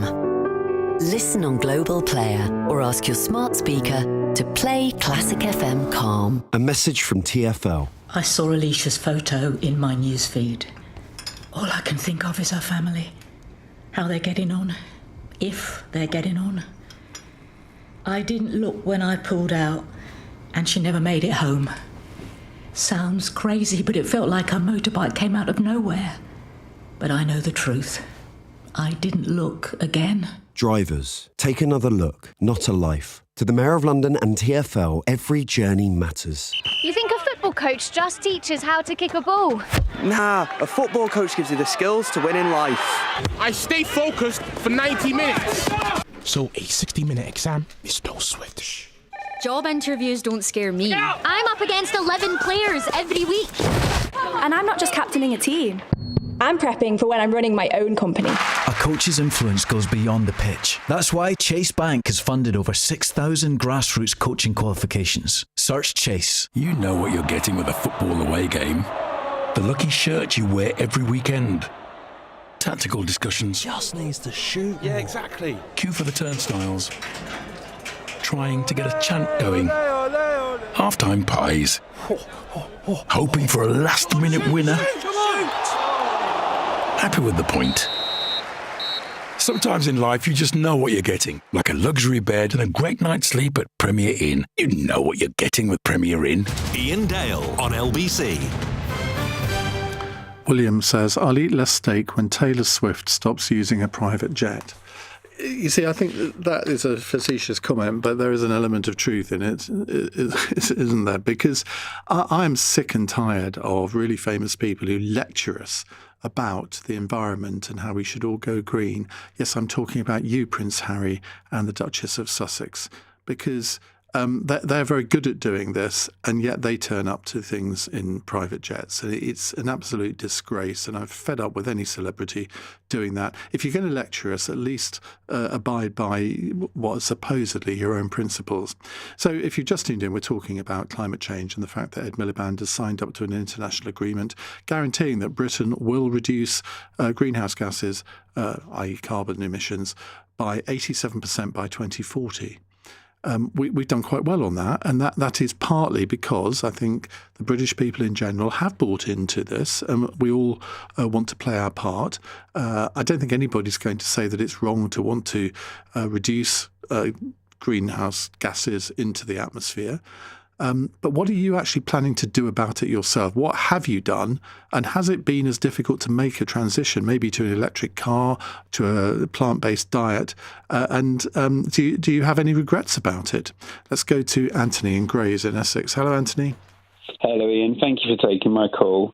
I'm a bit stuck as to what to do, because I know this has been mentioned before, but I do live in a second floor flat and I can't have a charging point, so I can't have an electric car and I can't have a heat pump.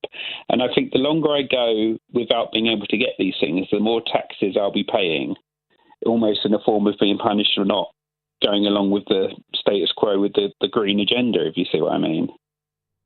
Look, I'm not qualified to answer my own question here, but I wonder if there is, how many people live in houses or flats where they literally can't do what they want to do, whether they want to get an electric car or a heat pump, or... The more people don't do it, the more they're taxed for not doing it.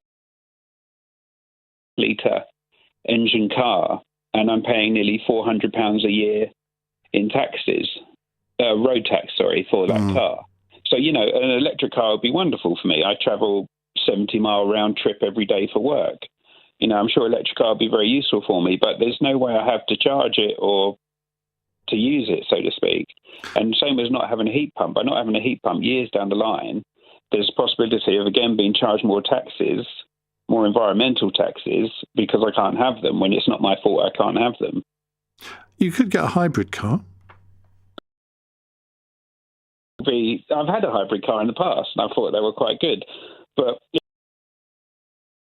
and it still uses petrol. And the more they put road tax up, there will come a point where it's amount because you don't have a fully electric car. Well, there will come a point, and it's within the next. To buy a petrol or a diesel car, or indeed, wasn't it? Is it 35 or something? I now? Can't remember whether there was talk about them changing that. I know the EU have changed it to 2035, but I'm not sure to buy a new a new diesel or petrol car. Well, this is the other worry, and I'll be stuck with my petrol car or a hybrid car, and I can't have an electric car. They could put chargers in the car parks, but they're not reserved spaces. And I think the breakthrough will be when you can have wireless charging for electric, point where you can zap the charge in or do it wirelessly. I don't know how much I'm going to be punished. Yeah. If you see what I mean. Maybe I'm trying to be overly difficult, I'm not sure, but... Well, here, because we've seen a dramatic increase in the range for electric cars over the 50 miles for a reasonable. Awful developments in Southampton. Ended on the scene of a protest in Southampton after the body cam footage is released over the murdered student Henry Novak. Emma Core, bring us up to date, please. Well, Ian, we've had police holding riot shields, clashing with the protesters here in Southampton, close to where Henry Novak was stabbed to death. Here's the sound of some of the clashes we've had. Boycott rape! Boycott rape! No justice! No justice! No justice! No peace! Now, police helicopters have been overhead as officers have been pelted with stones, charged out with perplex. They had their perplex shields and were charged out in an attempt, of course, to push the crowd back. We had chairs, cans, flares were being thrown at police, all in their riot gear, eventually forcing officers and 3 police vans back from the line that they had been holding. We heard demonstrators shouting and chanting "Henry, Henry" as that line of police were pushed back. And this followed actually a protest this evening here in Southampton at Southampton Central Police Station. Protesters earlier in the evening waving flags, holding placards saying "Henry Novak, we want justice." Of course, We heard earlier from the Prime Minister, Sir Keir Starmer. He said he felt sick watching that footage, that camera footage of police handcuffing student Henry Novak as he lay dying. Here's what he had to say earlier. As a father of a 17-year-old boy, I felt sick watching it. It is absolutely right that the IOPC are looking at this. There are clearly serious questions that need to be addressed. And the Prime Minister said there needs to be an examination into how accusations of racism informed the police's decision-making in this case. The killer of the finance student, Mr Nowak, 23-year-old Vikram Digwa, told police attending the scene of this stabbing in Southampton that he'd been the victim of a racist attack. And as I said, in that body-worn camera footage, we can hear him, Mr Nowak, saying repeatedly that he had been stabbed, to which an officer replied, "Don't think you have, mate." Now, the police watchdog is expected to report on this case within the next 3 months, produce something on it. But Shabana Mahmood told the Commons earlier, though, a full investigation will be carried out. The IOPC will be equipped and encouraged to act to find the truth and to ensure, if necessary, that there are consequences. And we heard as well earlier, Ian, Hampshire Police have confirmed that one of the officers involved in this case has now resigned, while the other three who were involved perhaps in that body-worn camera footage are still serving. All of them, though, being treated as witnesses at this time. As I said, some clashes with police here still ongoing, and the police holding the line as such at the moment. We've had quite an interesting evening here in Southampton. Emma, thank you very much. That's Emma Core, LBC South of England correspondent. Right, back to your calls on climate change and how you yourself are planning to change your ways, maybe, or maybe you already have done. Chris is in Croydon. Hello, Chris. Oh, good evening, Ian. Well, I'm going to do precisely nothing because I find Ed Miliband's seems to positively revel in defacing the countryside with his hideous pylons instead of going underground. If he could string a line of them across the top of the Malvern Hills, I think he'd be dancing for joy. The other thing is... Sorry, you've lost me here. When did Ed Miliband do that? Because pylons have existed since way before Ed Miliband was born. Yes, but he's going to have an incredibly increase in their number. And they should be put underground, I think Richard Tice has pointed out, because underground is an investment forever. You see what I mean? And, I mean, well, I don't know how much it means to you, but to me it's a hideous sight. And then the other thing is, of course, his nonsense about putting solar panels over agricultural food-producing land, so you can have electricity, but of course with no food to cook with it when you've got it. And the other thing is, of course, a lot of these green fanatics forget the most important element of all is stabilising the population. And they're the first people to beckon in loads and loads of illegal immigrants and refugees. Where do I start with all of that? I mean, the most horrifying thing that you can probably imagine that I will say is I'm going to say to you now. When I was a child, when I was 2, 3, 4 years old, and we used to go on day trips to the seaside, I was obsessed by pylons.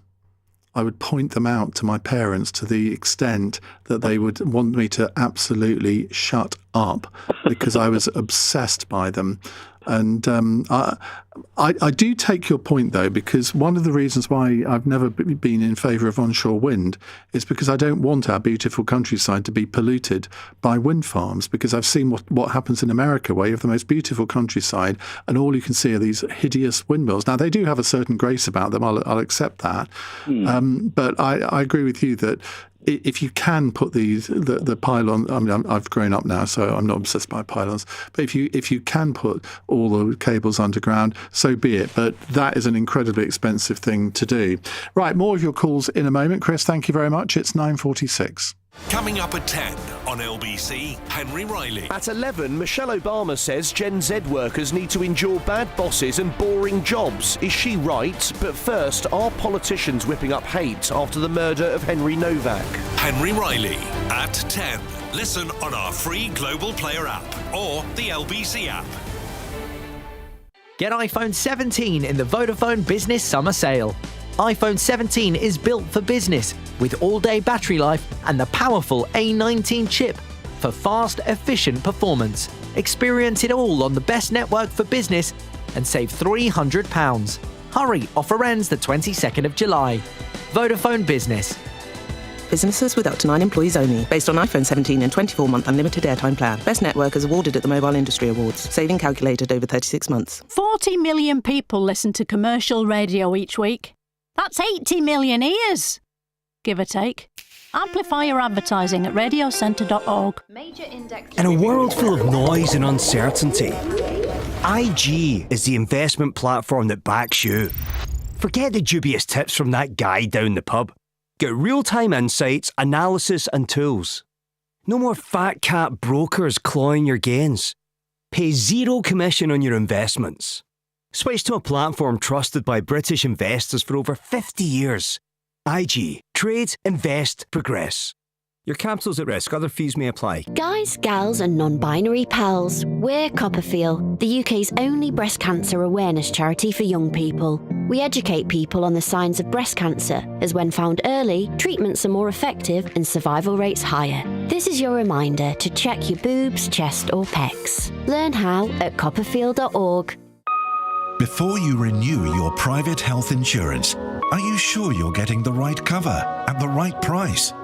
At the Private Healthcare Company, we compare a range of leading providers to find cover matched to your needs, with a dedicated representative who'll support you from start to finish.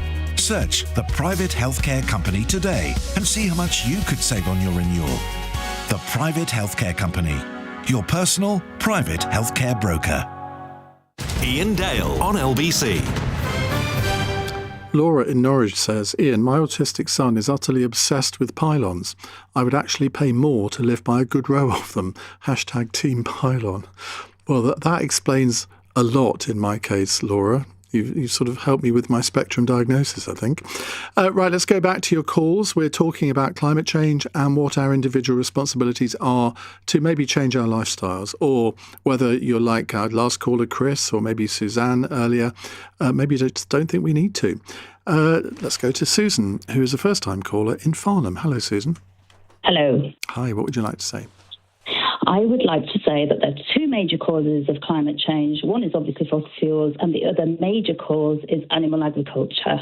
Animal agriculture is responsible for the major part of deforestation, for land loss, for water loss, for land damage, water damage, for biodiversity loss, for species loss. And the easy, immediate, free and kind thing that we can all do this second, never mind tomorrow, never mind next week, is just transition to a plant-based diet, to end animal agriculture. Just go to the supermarket and choose something else instead. It's so easy and it's free.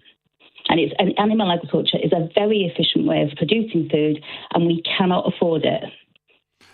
You know, we're going to risk food security. We cannot afford to feed 95 billion animals a year. We need to feed the 8 billion of us instead. Well, the problem is that using that argument, I don't think convinces anybody, because what you've got there is a problem, because most people do not feel guilty about the fact that they're meat eaters, because they know that human beings are designed to be meat eaters as well as plant eaters. So you're therefore encouraging people to do something which is unnatural to them. It's not unnatural. I live naturally as a vegan. I go into farms and I witness the suffering that these animals endure, as well as witnessing the destruction on the landscape that it causes. Look at the problems with the River Wye with the chicken farms. You know, methane is 80 times more toxic than CO2. We need to save our planet. We can't be doing this selfish, greedy, ignorant thing that is just a 15-minute taste pleasure. How is it? And it's so, and the foods that you can eat nowadays. I've been vegan for a long time, but nowadays you can eat anything in a form that does not involve torturing animals, killing babies, and killing babies, and distressing farmers. The farming system is so barbaric that it's cruel to farmers as well to do such a thing. For goodness sake, can you listen to yourself? I grew up on a farm. I know how my father treated animals, and it was in no way what you're describing. So he loved his animals, did he? Yes, he did. So much Absolutely. That he murdered them. He loved them that he killed them. He loved them so much that he killed them. Here we go. Yeah. And what about the dairy calves? What about the male dairy calves that are killed at birth so that humans can steal their milk?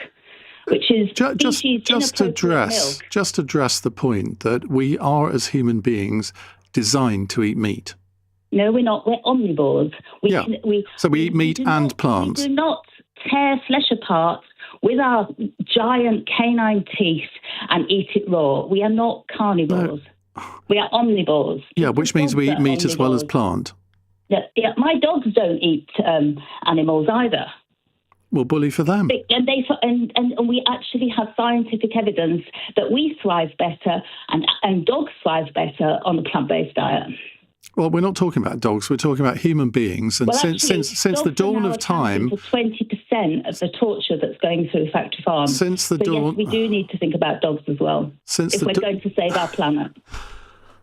You see, what you've done in this conversation is turned people off a plant-based diet. You have convinced no one that they should eat a plant-based diet because of your ridiculous absolutist vegan stance. Okay, so I've stood next to pigs in farrowing crates. Is it actually appropriate that we do such barbaric things to pigs so that we can have I'm not defending any farmer that abuses their animals in that way. But most farmers do not do that, and there are laws against people who do that. No, farrowing crates are allowed in farms.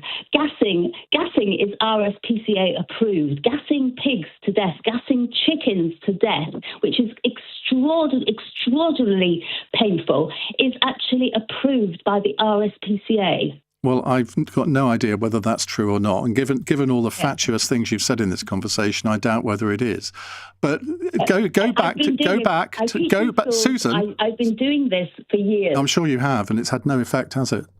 Because you're convincing no one. Go back to my original point, which you have so far failed to argue, despite the fact that I put it to you 3 times. Since the dawn of time, we as human beings have been meat eaters. We've been hunters. And yes, we're not designed to eat raw meat, unless you live in Japan. But we have always eaten meat over thousands of years. So why should we be told now that we can't do that anymore? I accept that maybe we should all eat less meat, but most people are not going to become vegan, are they?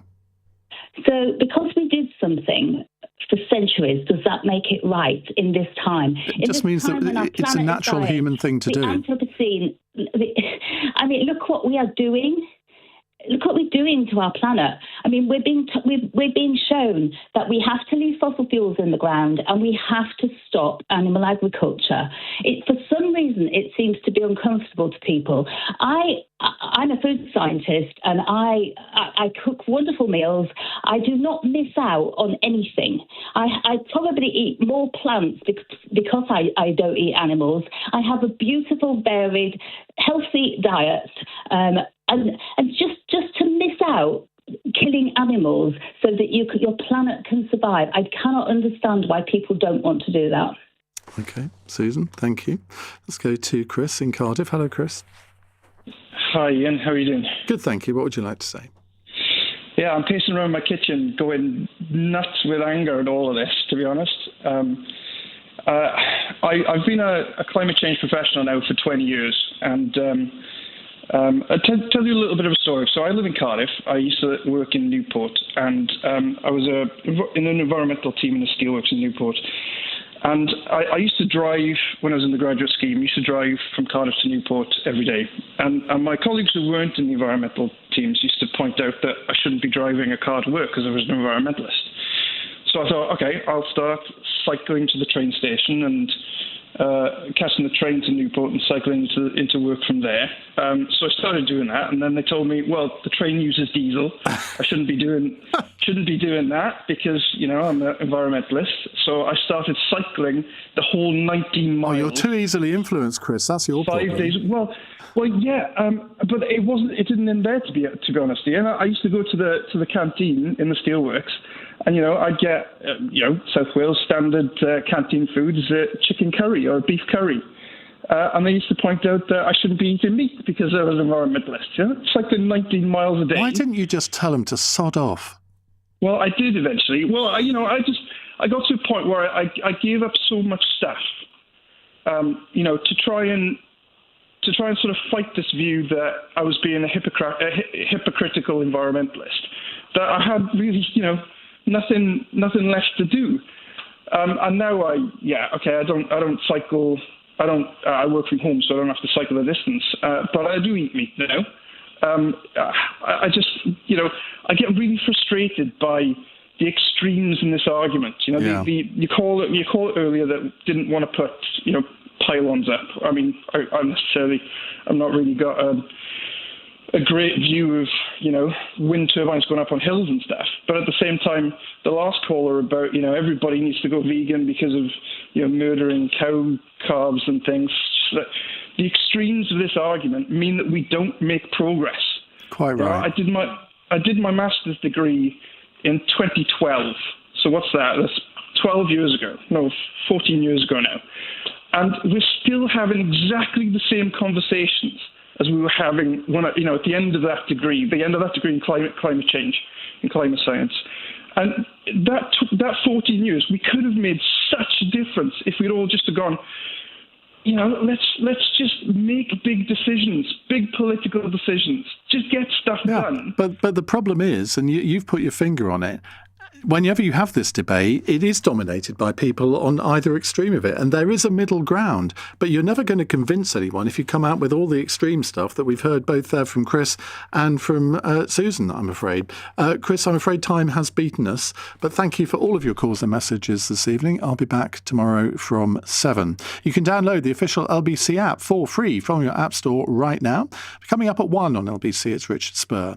But in for Ben Kentish, it is time for Henry Riley. Thank you very much, Ian. Good evening at 10 o'clock. Need a change in culture. Enough of anti-white